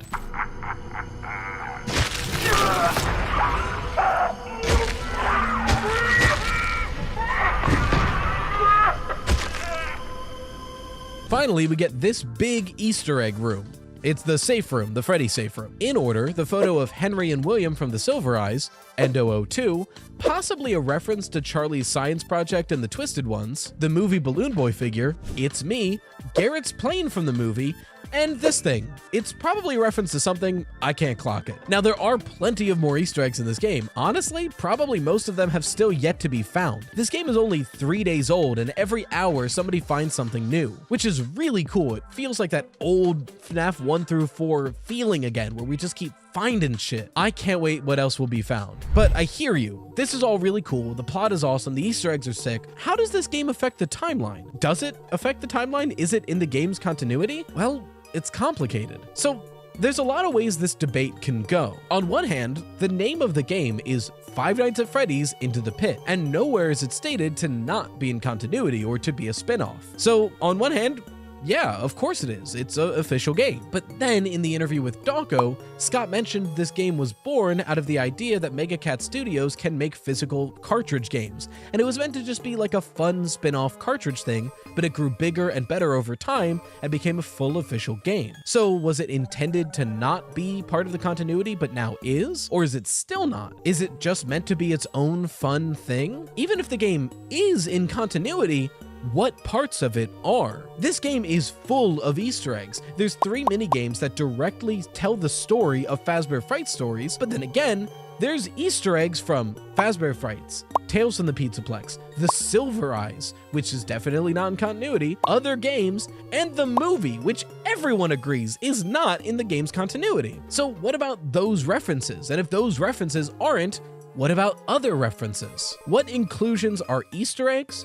And what inclusions are lore-intentioned references? It's really hard to say. I've even heard people make a very strong argument that this game is an in-universe game. After all, the main menu is on a TV screen, the game over screens and credits are on a TV screen, and other like the settings, the pause menu, like it's very clearly in a TV screen. So is that supposed to cue us in that this is an in-universe game? But even if it is an in-universe game, that doesn't necessarily mean it's not in continuity. After all, Help Wanted implies that FNAF 1 through 6 are in-universe games, but they tell true stories, so they still happened in continuity. Truthfully, sitting here, I am not sure what to make of this game's continuity. I don't know how it affects the grander timeline yet, but one thing is for certain, there's a lot of ways it can go, and this game is one of the best FNAF games we've ever gotten. Help Wanted 2 is finally here, and I streamed it for like a full day and got as many secrets as I could find. Now let's do a summary, shall we? I figured the best thing to do for a video this early is to fully cover the entire plot and lore of the game, and then go into some light speculation. If you've seen my Ruin video, you'll know what I mean by that when we get to it. But Slices, put on your aprons, and let's review some Peak, and I mean Peak. The game's only been out for like a day or two, but it's easily already my favorite FNAF game of all time. Oh, and obviously, spoiler warning ahead. In the opening cutscene, we're in a Fazbear employee orientation that has new audio but uses the same exact slides from FNAF 6. And that makes a lot of sense since once we get into the game, the hub for this game is the FNAF 6 pizzeria. Granted, there's been things added to it, but that definitely is the same location. We're playing as, well, that's not necessarily clear and we'll get into it in the speculation portion. We do, however, know that whoever we're playing as is the last human employee at the Pizzaplex. At least that's what the blog post from PlayStation and the head chef bot says.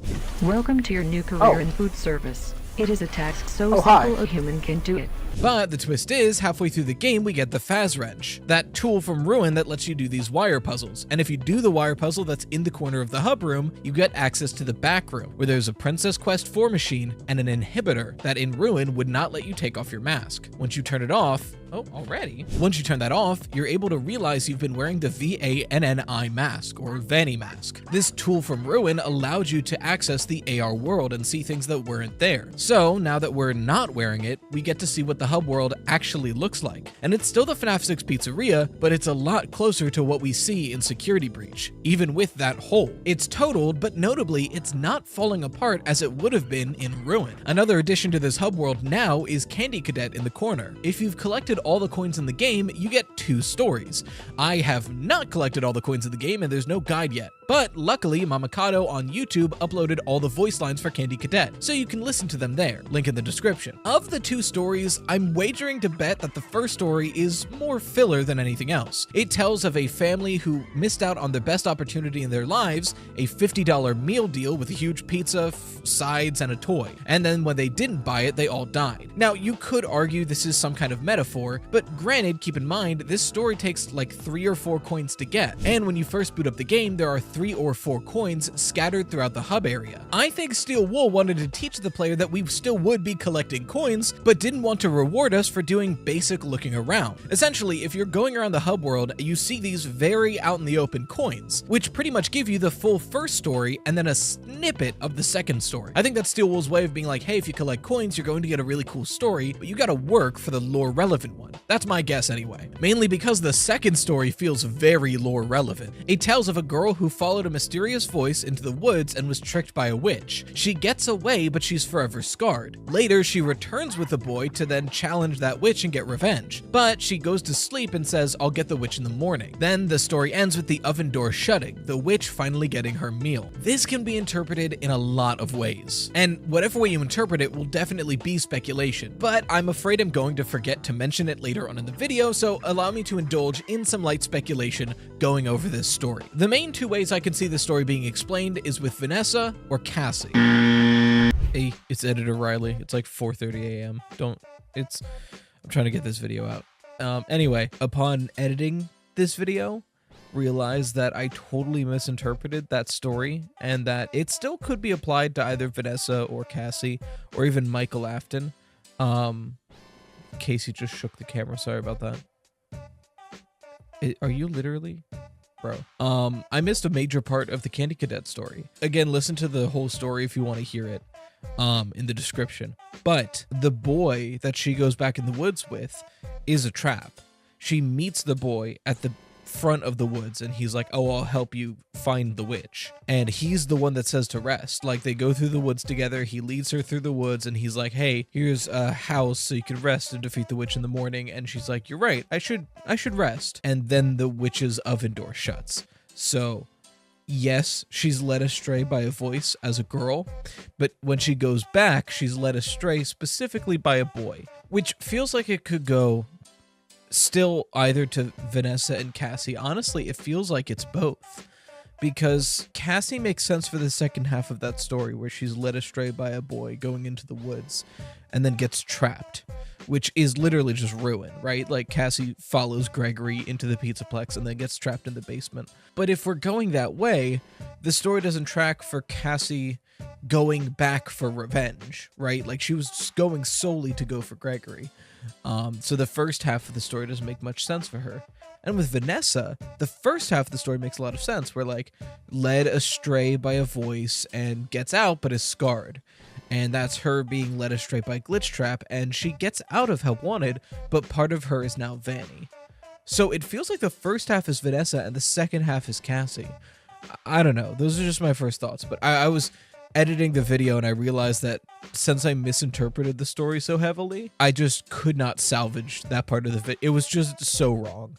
Anyway, excuse the Snuggie. Enjoy the rest of the video. Again, it's still up to interpretation what this story means, and some people have even argued that it's actually about Michael Afton, so take it with a grain of salt, and it's worth looking into. A couple other things I want to mention about this hub room before moving on. For some reason, Glamrock Chica's hand is on the stage. I was looking at it and at first I was like, oh, it's Glamrock Bonnie because it's kind of purple, but Bonnie doesn't have those colored gloves, and his fingers are blue, very clearly blue. You look at this and it's like a whitish purple with green gloves. The closest hand I could match it to is Glamrock Chica, which then begs the question, why was she down here at all? Glamrock Chica so far has had no real lore significance, she's just been around. Even more so, this is her right hand, and in her ruined form, she has her right hand, she's missing her left arm. But to be fair, she has her endoskeleton right hand, so this could just be the casing. Regardless, what's going on with Chica that her hand is in here? And finally, in the corner of this room is a goddamn Nightmarion plush. What the hell is the deal with it? This isn't the only one. There's another one hidden in that Princess Quest ending behind a column. I say that ending, we didn't get into it yet. I'll get into it when we're at that ending, but there is a Princess Quest ending with the Nightmarion plush hidden behind a column. So like, what do they mean? Anyway, onto the lore that we get from the actual minigames. In Food Prep, we don't get that much lore, but it's worth noting that we only ever see Shattered Chica. We do not get all the way to Ruined Chica. Furthermore, we do get this very clean shot of the atrium, which to me tells us that at least part of this game is taking place during Security Breach. After all, it's not confirmed that the Security Breach Pizzaplex is completely burned down by the end of the game, because some endings that doesn't happen. However, it's definitely way worse than this by the time of Ruin, so we're at least taking place during or after Security Breach. In Backstage, we learn a few things. One, whoever we're playing as is the reason Roxy looks different from Security Breach to Ruin. This was not a design retcon. This was intentional. At some point, we go to Roxy and she begs us to fix her to make her look beautiful. But after 3 attempts, she gives up. She doesn't want us to try anymore, nothing's working. So she just demands that we give her the mask. And lo and behold, that's that weird endoskeleton face that she has in Ruin. Really quick aside, I think we need to take a step back as a community and stop throwing around the word retcon so readily. For the past couple years, anytime something hasn't made sense with something previous, we've all just kind of assumed it's a retcon. But this is Five Nights at Freddy's. We've never had all the answers. I know I and many others saw Roxy in Ruin and assumed that her design was retconned so that it could be used with a fast wrench. But in actuality, we just didn't have all the answers yet. In fact, it was someone under the influence of Glitchtrap who put that mask on her in the first place. How many retcons that we currently believe exist are just that? Questions that we don't have the answers to yet. So I'm going to personally try to make an effort to stop assuming things are retcons when they don't make sense, and I hope you'll do the same. Anyway, we also finally know who's in that hidden daycare area, and we have its official name. In Arts and Crafts Loft, we're in that hidden area, so this is the daycare loft. But we see that Sun hides in here, possibly to prevent Moon from coming out. After all, he does not want us in here. He doesn't want us in here at all. Several times he's like, get out. So this probably wasn't Gregory's hideout, or if it was, he was roommates with Sun Moon, which could make for a really cute fanfiction to have like GGY and Sun Moon hanging out. Also, according to the names of the models in the stage menu, we finally have direct confirmation that the daycare attendants' names are Sun and Moon. Not Sunny Drop and Moon Drop, not daycare attendant. Sun and Moon. It is stated directly in the menu, which is good timing because I'm working on a cookbook lore video, and in the cookbook, they're referred to as Sunny Drop and Moon Drop. So thank God the game cleared that up before we got there. And now maybe the cookbook isn't as lore accurate as I thought. Anyway, in staff only, we learn of a few things. First, while Pigpatch and Lefty are shown during gameplay while we wear the mask, Scrap Baby isn't. We see Scrap Baby without wearing the mask at all. I really think that, plus the layout of this room and the fact that we're already in the FNAF 6 pizzeria, is really showing us that when we're practicing medical stuff on Helpy, we are in the FNAF 6 office that Michael is in during the gameplay of FNAF 6. After all, we've got the vents on either side, and granted this curtain is new, but I don't know, maybe we're facing backwards or something. But also, if this minigame is really happening, and so far we have no reason to believe it isn't, Scrap Baby is still around at least up until like mid-security breach, maybe after. And if Scrap Baby is still around, did Henry's fire not do anything? I don't know, it's really strange. That's gonna be a lot of theory stuff. Freddy also mentions that we're Fast Technician, but granted he can't see us. He literally says, and you're a Fast Technician, are you not? So he's guessing. However, we do get confirmation what this room in the Endomaze was used for. Specifically, it's teaching endoskeletons. Also giving us confirmation that the Glamrock endoskeletons are taught, not programmed. In other words, they're probably very similar, if not the same exact thing that the book mentions when they say that Fazbear created a whole line of mimic animatronics. They were trying to mass produce mimic endoskeletons that can just learn, not necessarily be programmed. In Fazcade, there's a few tidbits, including one of the biggest pieces of lore drops in the games. Now, take it with a grain of salt, because Carney could just be saying off pre-programmed lines. It's impossible to tell, but if it's true, this is huge. At some point several times in Phaser Blast, Carney, this new animatronic, which we'll get into, says, Now, you look like you got kids. What does that mean? For the little one. Am I Bonnie's dad or Cassie's dad? And if we look like we have kids, presumably we'd be a parent. And there's like 3 parents in this franchise, and 2 of them are definitely dead. We'll get into that later. Bonkabon also has something important. In the hard mode version, not only do we hear Glitchtrap's voice when those creepy eyes show up in the holes, but in the bonus round, we literally see a puppet of Glitchtrap on a hand that looks like Glitchtrap come out. And when you hit it, that's when the whole tilt and code portion begins. Ticket Booth doesn't have much in the terms of lore, but it does raise some interesting questions. Namely, what the hell is this carousel?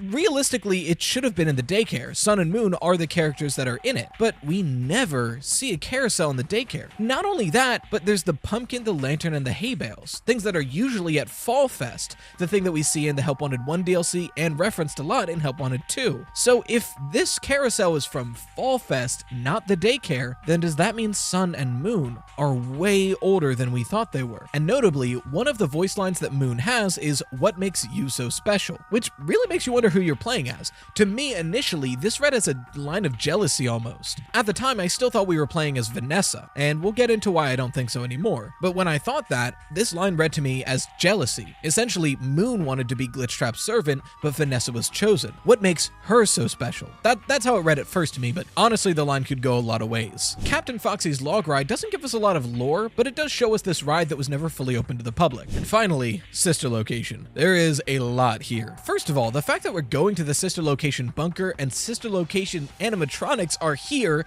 in an otherwise pretty real feeling game is insane, because we shouldn't be able to. At least not with roaming animatronics. After all, at the end of sister location, all of the animatronics shed their shell and become Ennard. But not only do we see Ennard, we see all the other animatronics, even Circus Baby. This shot of Circus Baby is the first time in the entire franchise that it's possible we're seeing actual Circus Baby do stuff. The only other time we've ever seen Circus Baby move in this entire franchise is this minigame and this Help Wanted minigame, which we know is a fake video game. Weirdness aside, as far as direct lore goes, there is a lot here. It's notable that one of the Office Night minigames, Office Puppet Master, has the subtitle, "This custom night is made just for you," implying that we're the Puppet Master. But the really packed one is Office Job Interview. This is where Circus Baby would like to play a game with you. You defend yourself against Scrap Babies 3 different times, and then Circus Baby herself shows up, offers you ice cream, which is the way that she kidnaps children, or the way she's programmed to anyway, but she doesn't. You just take the ice cream and eat it, and she says good job, essentially. And I want to point out a few things here. One, again, this is the exact way that she killed Elizabeth Afton, so that's gotta be notable. But second, this hand. Now, this could just be a gloved robotic hand meant to give out ice cream, and it probably is. At first, I thought this was Vanny's hand. After all, it's very fluid and it's wearing that white glove, but upon closer looking, the fingers don't match and the patch on the arm doesn't match either. In fact, the coloration matches Biddy Bab's pretty well, which makes sense. They're essentially an extension of Circus Baby. I don't think this is a Biddy Bab. Again, the fingers don't match. These fingers are very distinct. It's most likely this is just a gloved robotic hand, but I did want to put that out there. Also, notably, she has important voice lines as well. She also says, "What makes you so special?" And she mentioned that she likes being here. It makes her feel safe. Finally, this shows up in pretty much most minigames that have these TV screens. I know it shows up in the Endo Daycare as well, but occasionally, and you see it a lot in Sister Location, whenever these monitors flicker, sometimes it'll say they are watching in the flickering. Now onto the endings. On a normal playthrough, you unlock these Fazbots throughout the game. Occasionally, when you beat enough minigames, you unlock essentially a animatronic Fazbear Transformer doll. It's really cool when you get this like 80s styled ad for all of them, which teases all 4, 2 of their secret friends, and that they can all combine into one bot. And I don't have to tell you why all of the animatronics combining into one thing is a red flag and something we definitely need to look into. In case you're new here, because a new game came out and you actually don't know, several times in this franchise, like 5 souls combine into one, or 5 things combine into one. This is 6 technically, but it's still important to recognize, like, Molten Freddy is literally all the Funtime animatronics merged into one. It's a big theme in this franchise. Eventually, you learn these 2 mysterious friends are Fredbear and the Puppet. When you unlock all of them, you also unlock the combined bot, and upon collecting it, you get the neutral ending. You're transported to the ruined pizzeria again, but this time there's a charging station on the stage, and Glitchtrap's hand comes out, going to open it. We then cut to several of the Nightmare staff bots pretty much surrounding and closing in on us, and then we cut to static, implying death. But we see the starting up screen, we see the beginning of Security Breach, this time for a staff bot. And through our eyes, we see Maskbot from Ruin, giving the VA and an eye mask, or Vanny mask, to Cassie, beginning that whole game. It's a really cool sequence, and also we finally get a new updated model for Cassie, one that's meant to be seen by the player, and she looks really cute, and it's way better than the model that wasn't necessarily meant to be shown in Ruin but was present. That is a crazy ending, but it's not the craziest. There are 2 endings in this game, and the other ending involves that Princess Quest machine I mentioned, and a whole other side to this game that we didn't get into yet. Occasionally, when you beat a minigame, Mystic Hippo, whether or not you're playing on PSVR 2 or otherwise, will give you a hint. She'll mention there's some graffiti somewhere in the lobby, and it'll give you a hint into a minigame you just played. Now, Mystic Hippo is a queen and we love her, but these hints are incredibly cryptic at times, so I'm going to go through all of them for you just now in case that if you're playing on your own, this can serve as a guide on how to get these secrets. This graffiti I think is the most straightforward, but someone in chat still had to solve it for me because I couldn't figure it out. It's tilt Bonkabon backwards. Now, when you're playing Bonkabon in the hard mode and you get that tilt sequence, you have to punch in a code with wires. This hint is telling you, punch in that code backwards. And if you do, once it closes, Glitchtrap's hand comes out of one of the holes, presenting a voodoo doll, or something that looks, I keep saying voodoo doll. It kind of looks like a stereotypical voodoo doll. I don't know what it is. It's like a patchwork doll with a Bonnie mask. And once you collect it, notably, this is the only one that does this, as far as I'm aware, you get an achievement that says, remember Jeremy, collect a memory. That feels super important. This next graffiti is hinting to go back to the sister location office level with Ballora. If you do, and I did this on accident the first time, the drawer that's locked in Every Other Night is unlocked, allowing you to access the keypad from Custom Night of Sister location. If you punch in that same code, 1983, it then gives you the puppet masked plushie, which has huge implications and could be implying that Charlie dies in 1983, which is interesting and something to think about, but regardless, that's cool. The next graffiti hints at shooting all of the rockets in Phaser Blast, specifically the one in the first, Western, and FNAF 1 levels. If you do all that and beat the FNAF 2 level, the things that you've knocked over by shooting the rockets light everything on fire and it burns to the ground, which unlocks the FNAF 3 Phaser Blast minigame. The FNAF 3 Phaser Blast minigame basically has you do a 1v1 with Springtrap or a cardboard cutout of him. And if you defeat him, he does a weird jump scare for you, and then you unlock the Freddy plushie. The next graffiti is a hint for food prep, where in the 3rd level, you have to throw out every Chica-based food product. That's the Chica Lemon Bar, the Chica Pink Lemonade, the Chica Smoothie, and something I forgot about, Chica Chowder, over on the menu. If you throw out all 4 of those, you get Chica's plushie. This hint of Helpy being hit several times, at first I thought was, okay, we'll go into this was before like I knew that it linked up to the last minigame you played, so I was trying to figure out like where we interact with Helpy. I went to the med bay, and there's a big star right on his chest that looks like an impact frame, so I tried to solve it myself. Torture Helpy.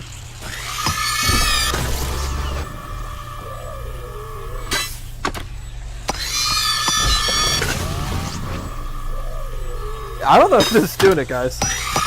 Turns out this is just a hint for the Foxy Log Flume to shoot all 3 Helpies. But specifically, in each of those sequences, there is a very hard to see star that you also need to shoot. Here, here, and here. And then at the end, one last one on the cake. If you shoot all 4 of those, the ride continues to this strange greenish lake with a box. And in that box is the Foxy plushie. No, not this box, don't worry. And finally, in what I think is the most cryptic hint, this graffiti, which I had no idea what it meant. Someone just had to straight up tell me in chat. But this means go to Fizzy Faz Night 3 where there's a can of Soda-Roni and make the tombstone, or is it the graveyard? I forget exactly. It's a drink where you add every flavor except for salt because it's not available yet, and then pour the Soda-Roni in to top it off. Then put it in the chute, turn off power, and trash it. I never would have figured that out. And like, it makes sense in retrospect, but it didn't make sense at the time. If you do all of that, you get the Golden Freddy plushie, which is interesting that the tombstone hint gives you the Golden Freddy plushie. Once you collect all of these plushies, Mystic Hippo gives you this glitched coin, which then allows you to play Princess Quest. Now, this is Princess Quest 4. It's different from the others, but it's still the same idea.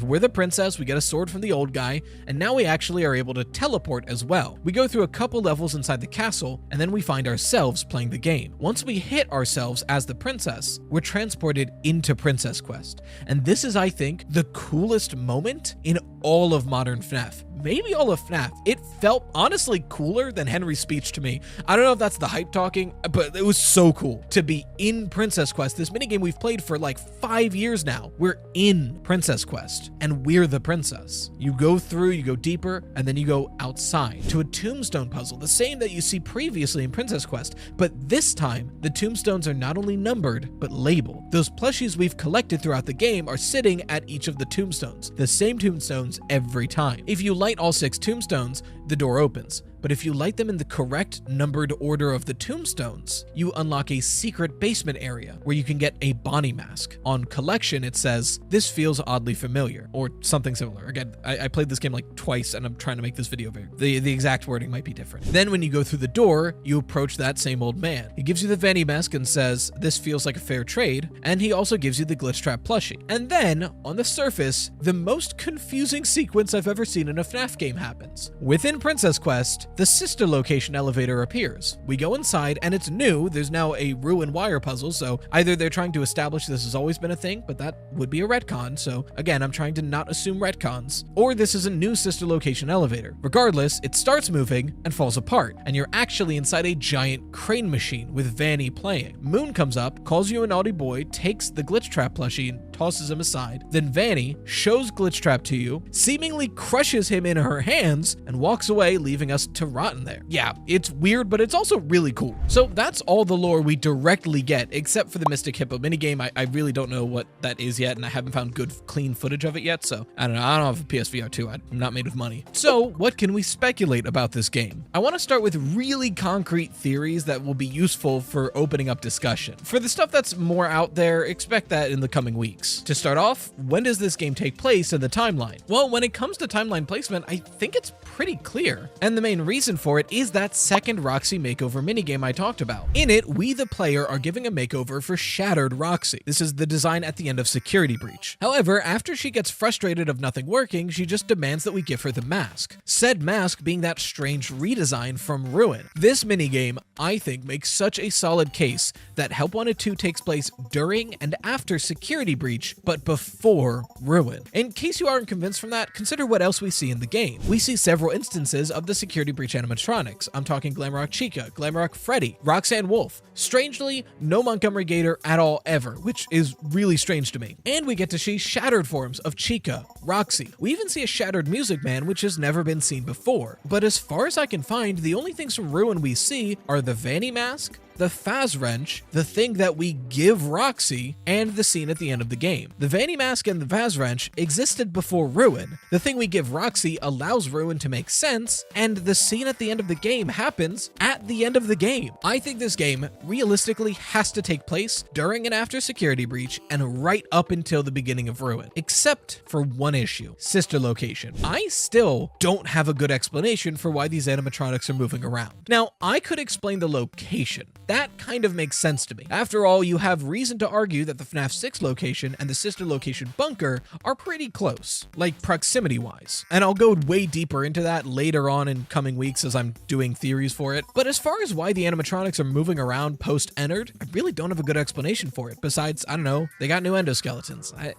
But realistically, any deeper into that discussion is going to be way too speculative to be useful for today. So next, who are we playing as? And that's up for a much bigger debate, but I know where I currently stand on it. I think our best bet for who the player is actually Cassie's dad. For those who don't know, in Ruin, Cassie, our player character, constantly refers to her dad, who used to be a fast technician. It's ambiguous where he's ended up now, but we do know that his favorite animatronic was Bonnie. He knew about what happened to Glamrock Bonnie, and presumably he was looking into it. So if we can assume those things about them, which granted is speculation, then we have someone who we don't know much about, but whose identity was recently teased at. And now we have someone who fits that bill. A player essentially going through the Pizzaplex trying to find what's going on. We know he definitely had a Faz Wrench, and the Vanny mask is said to be used by Faz technicians, something we know that he was. For some supporting evidence that doesn't prove it but helps build the case, look at how we're referred to throughout the game. Carney, this strange new animatronic that I mentioned earlier, constantly in most of the Fazer Blast minigames says, "You look like you have kids. Try to win a prize for one of them." Which, I mean, we only know like 3 parents in this series, and it's definitely not William or Henry. Glamrock Freddy assumes that we're a fast technician, but granted he can't see us, and Mystic Hippo, Moon, and Circus Baby all ask us, what makes you so special? Why do we, some random technician, think that we can fix what's going on here? What makes us so special? But I'm going to take it one step further, and this is really dipping into speculation, so take it with a grain of salt. But bake with me for a second. I think the theories were right. I think Cassie's dad is the Bonnie masked bully in the FNAF 4 minigame cutscenes. The one back from the Bite of 83. That's what makes him so special. He also mourns his actions just like Michael, and he might have been keeping up with Fazbear this whole time to see what was going on. That's why this mask in the Princess Quest ending feels so familiar. One thing I forgot to mention in the other half of this recording, this could also explain why we don't see Montgomery Gator. After all, if we are playing as Cassie's dad, who loves Bonnie and knows that probably Monty was the one to do him in, he might just not like Montgomery Gator, and that's why none of the minigames have us interacting with Montgomery Gator. Why would he want to? He killed Bonnie. I do, however, think that the neutral ending where we see Glitchtrap return is the intended fully canon ending. Because honestly, what a good narrative tragic tale. A father just trying to do what's best and maybe even trying to make up for some sins he did in the past. Gets caught up in something way bigger than him. Overwhelmed by odds he couldn't predict, he's forced to watch his own daughter fall down the same rabbit hole that he did. Maybe Cassie's dad being in the system is what will eventually allow Cassie to break free, but until then he's just a helpless spectator. And I do think that this revelation, if true, recontextualizes what Cassie says in Ruin. Whenever Cassie is talking about her items, specifically character merchandise, she always uses like the third person or refers to them as it or he or she. They're always objects. With Monty, it's hard to look at. Nightmares, it's from that old headset game. Even Bonnie, Dad wouldn't tell me why they replaced Bonnie. But the only time she addresses something directly is the Bonnie mask. When she collects this mask, the mask that her dad probably still had, after all, it feels familiar, even when he's so deep in Princess Quest, and a mask that he probably has a lot of tragedy for. When she collects it, she looks at it and says, what happened to you? She's not asking about the Bonnie event. After all, there's a possibility during Ruin she learned what happened to Bonnie. She's asking why her father went to work one day and never returned. Not even during her birthday. What happened to Cassie's dad? Finally, what the hell is with these plushies and this weird-ass ending? Well, it's not rocket science to state that these plushies are most likely a representation of the victims of William Afton, at least the first ones. It makes a lot of sense. It tracks for all of the missing child incident kids and Charlotte. What I think is relevant, though, is the achievement you get for when collecting the Bonnie plush, Remember Jeremy, with the tag Retrieve a Memory. Not sure what that's about, but maybe it's relating the fact that the bullies from this scene knew the kids that were killed. Maybe that's why they were bullying the crying child in the first place. I don't know. Like I said, speculation. Another thing worth noting is this final puzzle. We are literally handed numbered tombstones that are labeled with plushies, and it's always this order, and in the correct order is the only time you unlock the Bonnie mask. I think this game is telling us the correct order of these deaths were the missing child incident kids, starting with Chica and ending with Golden Freddy,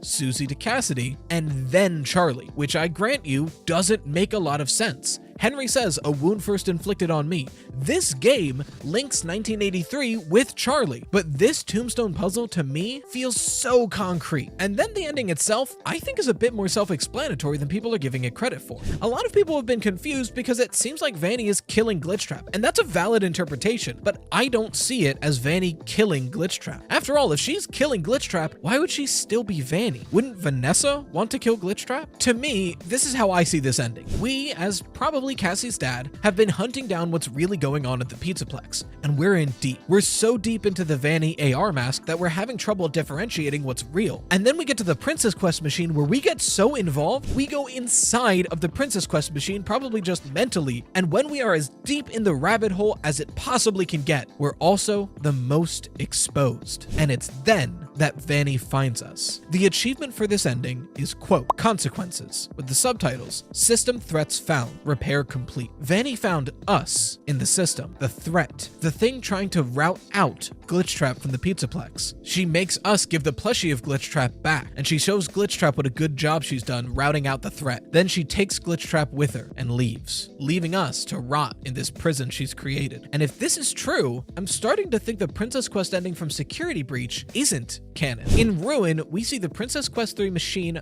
toppled over with a sword through it. And for a while, I was like, okay, Princess Quest definitely happened because Princess Quest 3 has been beaten and Vanny's nowhere to be found. But there's a Princess Quest 4 and Vanny is still around. And Cassie's dad was the only one we've known to be in the AR world and hold Princess Quest's sword. So it's possible that after Security Breach, Princess Quest 3 does get beaten, but not by Gregory, by Cassie's dad, and then he goes further in. Finally, I think this game is really nailing home that Glitchtrap is the Mimic 1 program within the AR or VR or virtual world. Essentially the Mimic 1 program that has been trained using Help Wanted, learning all of the misdeeds of Fazbear. And that Vanny's ultimate goal is to bring Glitchtrap into the real world into a suitable body. Although, I do want to still use the term Glitchtrap, only because we have a physical endo in the real world called the Mimic. And calling this the Mimic and calling this the Mimic, I think will just get kind of confusing. So for now, until they are confirmed to be merged in the real world, I'll be referring to this is the Mimic and this is Glitchtrap, even though they're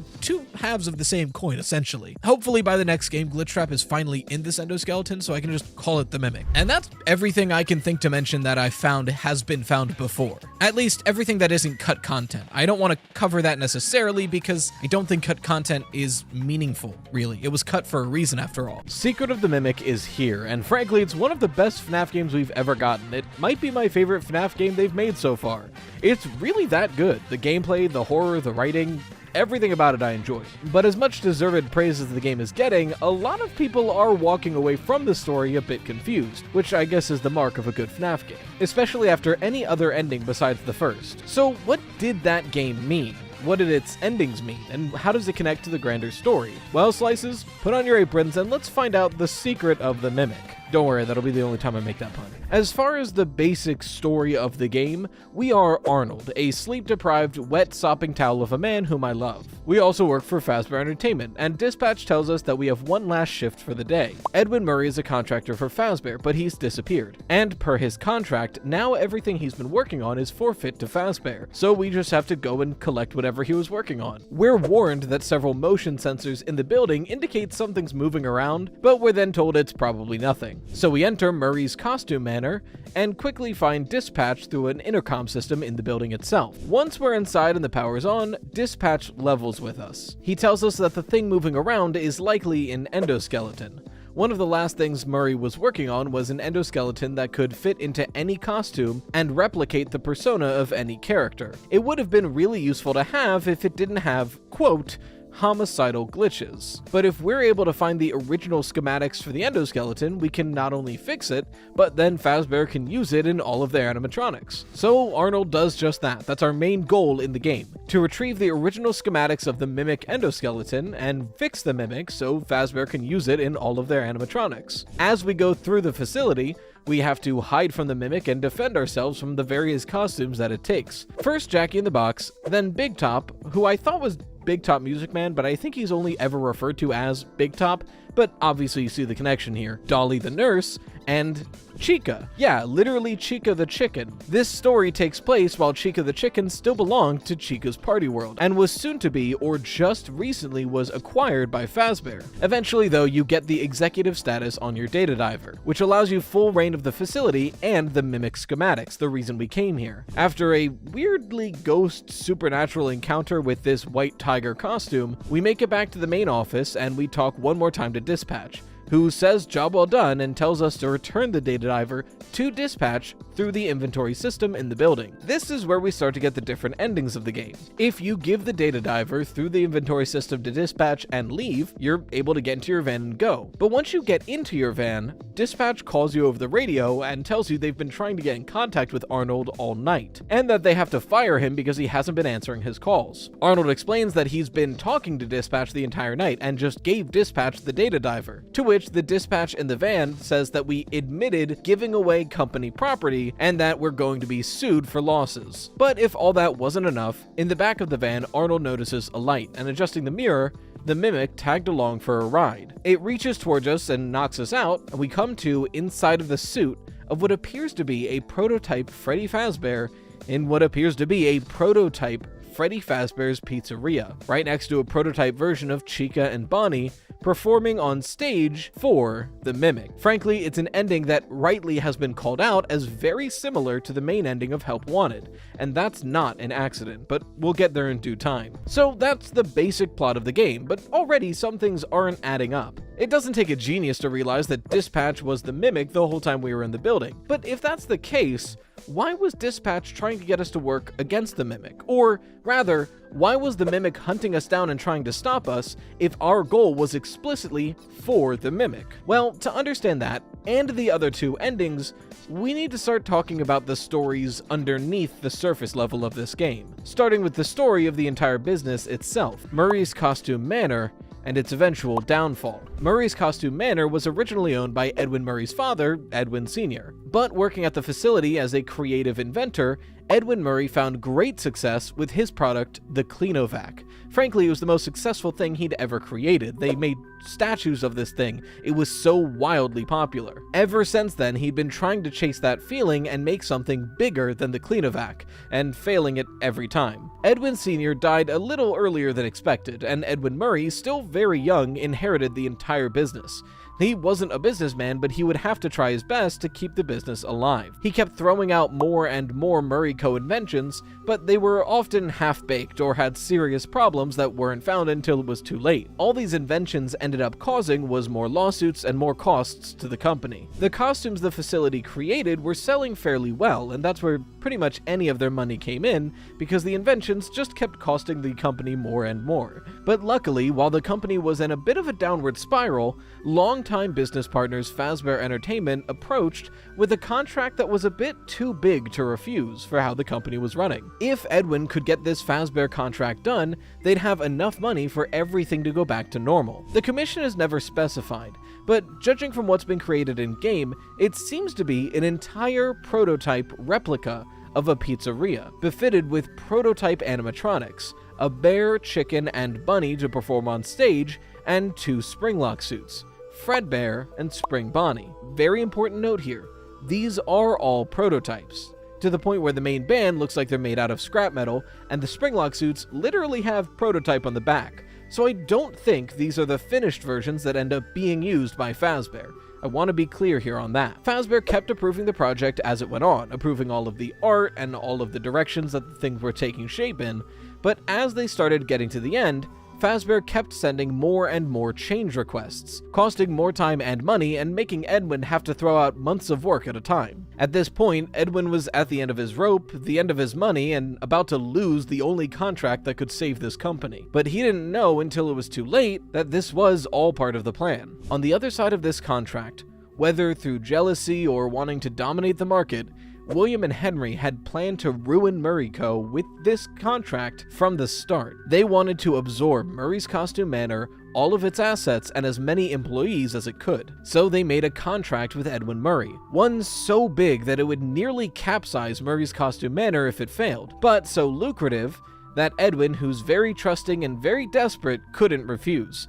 Especially since it seems as though Edwin and Henry were close long-term friends. They were on a nickname basis, and some lines have Edwin saying, "like we always do." As the company weaned on this secret project, William Afton started secretly contacting several Murray Costume Manor employees and offering them better positions with better pay, even offering bonuses if they can bring over other Murray's Costume Manor employees with them. To top it off, they made the contract more difficult as it went on, changing requirements, telling them to change everything by the end of it, and just making it generally impossible to work with. Aren't they insane?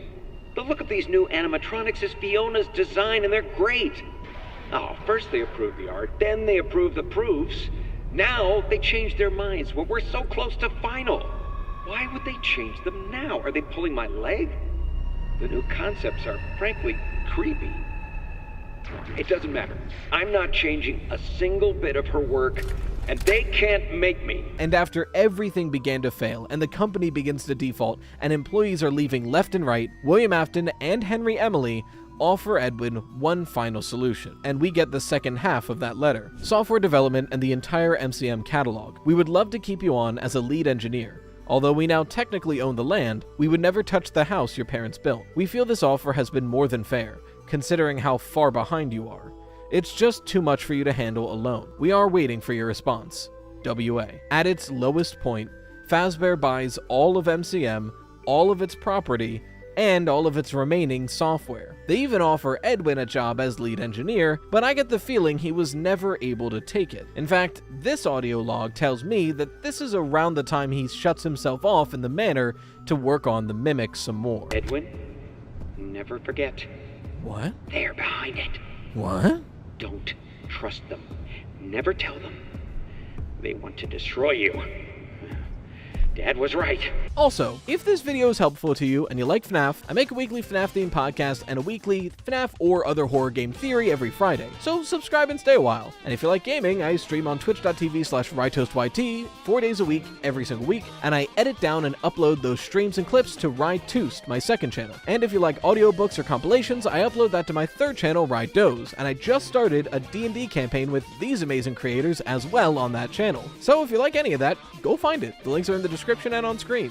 Look, I hope this video does well, and if it does, I'm gonna self-indulge a little bit. This business side story is what we begin to see in the two other endings of the game. If instead of giving the data driver to Dispatch, you instead run the parachute.exe program with your newly found executive permissions, a secret hatch opens up in the office. Immediately, Dispatch drops the act and starts threatening you, saying that it's too late, you won't make it out alive, and that it is going to catch you and stuff you into a suit. You go through this secret tunnel to end up at the Welcome Show lobby, to which you can now play the Goodbye Show, which allows you into a lower part of the facility, the same part where that secret prototype Freddy Fazbear's Pizza was being created. Once we get there and turn on the power, the Mimic arrives too, putting on an amalgamation of Fazbear parts and looking really cool while doing it. We have to use the prototype Springlock suits that were created here to get into the security office, as Dispatch, or whatever Dispatch really is inside the security office of the prototype Freddy Fazbear's Pizza and is keeping us out using the security cameras and locking doors on us. It's essentially playing FNAF 1 in reverse, which is an incredibly cool concept. Eventually, when we drain enough power, Dispatch relents as there's nothing more they can do and lets us inside the security office, to which we see this. So if we've been being chased by the Mimic the whole time, what is this? Well, to explain that, we'll need to delve into the personal lives of Edwin, Fiona, and David Murray. Oh my god, Jesus, Mark. Now, I think I should put a bit of a disclaimer at the rest of this video. So far, I've only barely speculated on the lore of this game. A lot of what I've said is pretty much in the text or just barely implied. Like, it's very clear this is kind of how the business stuff went, this is what the Fazbear contract was, yada yada. However, uncovering the true story of Edwin's family life is a lot trickier. There's a lot of weird details that don't perfectly line up that we're going to have to speculate on. So take what I'm about to say about their family with a grain of salt.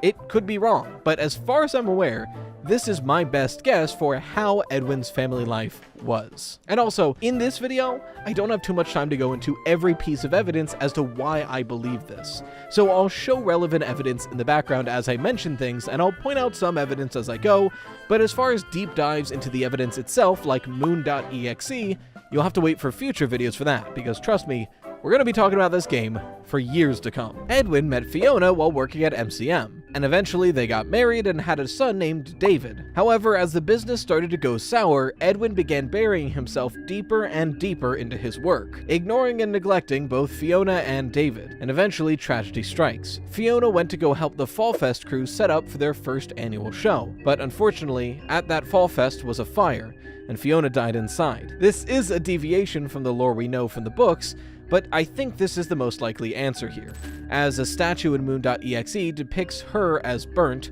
with the snow globe of the first ever Fall Fest, and we know from the audio logs that she went to Fall Fest, and after she dies, Edwin's first audio log is, "Why did you go? You weren't even supposed to be there." In her wake, Edwin is at a loss. He doesn't understand how to keep working at his job, keep taking care of his son, and keep everything together, until eventually, one day, he swears he hears Fiona in the basement of the facility. Recording? Test, test. Levels are good. This is where I heard it. It's her or someone that sounds like her. Set frequency to 4625.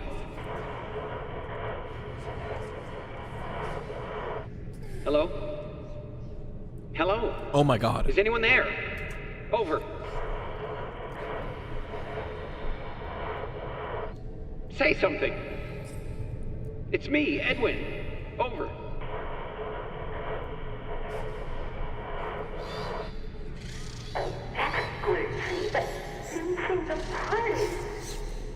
It's a voice that's been recorded on devices before, but he swears that it's her spirit manipulating this. So near that basement, he begins working on the Mimic. Building it off of the technology he's already had in several other inventions, his goal is not necessarily to replace Fiona, but to make something that can help him watch David the only way that he knows how. And eventually he does make M1, an endoskeleton that can fit into any costume, change its shape into any size, but most importantly, recreate any personality. And somehow it works, and it adopts the persona of Fiona quite quickly. But M1 tells Edwin to keep Fiona's identity a secret, as the others might not understand. So Edwin presents M1 to David as his new babysitter and companion, something that can put on costumes and play with him and take care of him while Edwin gets some work done. This does sort of work for a time. M1 is Fiona when Edwin's around and just the Mimic when everyone else is, and M1 can take care of David while Edwin works. But eventually, tragedy strikes again. On his birthday, David ends up dying at the playground that Edwin built for him, and he takes this loss especially hard. But M1 convinces him there's another way. M1 reassures him that even though this loss was an accident and unavoidable, he can fix it. He's done it before. Look at Fiona. So Edwin tries his best to make M2, a robot that could theoretically replace David, just as M1 replaced Fiona. But for some reason, it just won't work.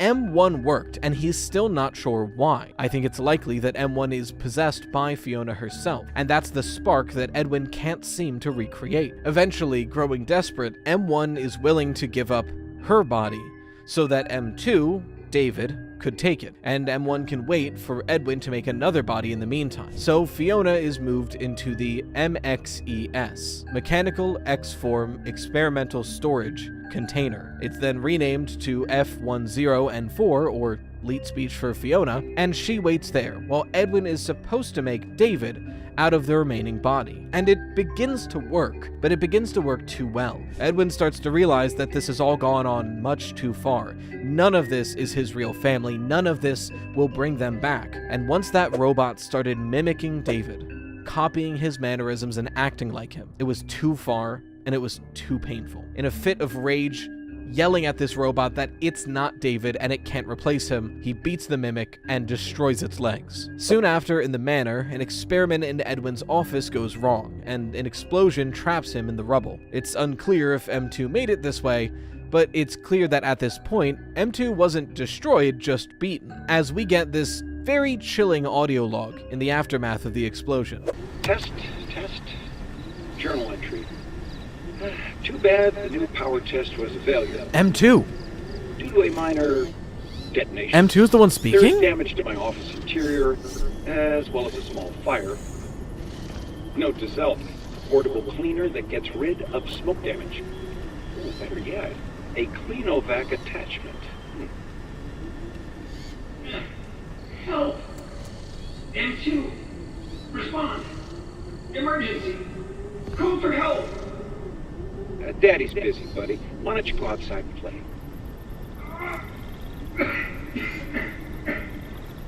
Please! I can't move. I can't feel my legs. You know, speaking of legs, what do you think? I just finished mine. There are still a few kinks to work out. I'm sorry, M2. I lost my temper. I was always gonna fix you. Please, call for help. M2, respond. Oh, can't right now, buddy. We can do something fun tomorrow. I promise. Ask your mom if she's not busy. This is insane. Help. And there we have Fiona, M1, inside of the MXES system, and this amalgamation of David and Edwin and the agony involved inside of M2. Again, there is more to this story, especially in Fiona's motivations and possible culprits behind David's death, but those are better served for later videos that focus on those topics. For now, with that context of the family in mind, let's go back to the other two endings of this game. When you meet Fiona in the security office, she tells you that you can still be useful. After all, we've collected the schematics for the Mimic, She's convinced if we can give these schematics to Edwin, he can repair M2 so M2 can go back to being David again. It'll fix this violent glitch in him and he can be their sweet little boy, and Fiona can have a child once more. So you take Edwin's tunnel to the manor itself, and M2 is already pacing the halls looking for you. And here is where you have two endings. The second ending has you make it into Edwin's office after figuring out the code, and that's where you find that it's exploded and you hear that audio log. But you activate cradle.exe, and then attempt to escape. The Mimic and several of the failed Mimic 2 copies are chasing you the whole time as the facility burns down around you. You do make it to your van, but so do they, and in the car chase trying to escape, eventually the Mimic itself breaks through your windshield and causes a crash. In the wreckage, Arnold seems to maybe die, it's unclear, but the Mimic doesn't go for the kill. Instead, it just takes your data diver, attaches it to itself, and walks off into the night. But if you've collected every collectible and beaten Moon.exe, which will definitely get its own video, you'll receive the glitched permission to your data diver, which allows you to access all the other doors in the manor. Inside of all of them are cassette tapes with bedtime stories on them. Once all of them are collected, you get event access to this boarded up door, which houses David's room. Once inside, the Mimic exits the closet and begins getting confused on what it's meant to do here. So if you use the storybook recordings of David's parents, M2 will fight back and forth between trying to kill you and trying to be David, until eventually you confuse it enough that you've stunned it and inject the data diver into its programming, uploading the original schematic and repairing M2. Once you've done this, it easily reverts back to David and acts just like him, going to bed and telling his parents that he loves them. So at the end of all of this, which of these endings is canon? How does the Mimic end up at security breach after all of this? Does Arnold survive? Well, these are all questions for other days, but I think the most important question that I can capstone this video with is solving what is the secret of the Mimic. After all, the title of the game implies that there is one singular secret that we are supposed to walk away from and know. And we learned a lot about the Mimic in this game. He's got like at least 8 secrets. I think with all of the information we get in this game, the main secret we are supposed to walk away from, and the thing that explains a lot of previous games made by Steelwool and Scott Cawthon, is that the secret of the Mimic is that there are two. One of them, M1, was originally Fiona, but is a more digital version of the Mimic, something that's able to replicate personalities. And the other one, M2, is an endoskeleton with violent tendencies that's just trying to lash out against its environment and the world around it that never cared for it. It definitively explains why in the games, Glitchtrap and the Mimic seem like two different entities. They are. They're two separate iterations of the same idea. But then how does Fiona turn into Glitchtrap? We are so back. Mysteries are back on the menus, boys. And that's pretty much all I think is relevant to cover today.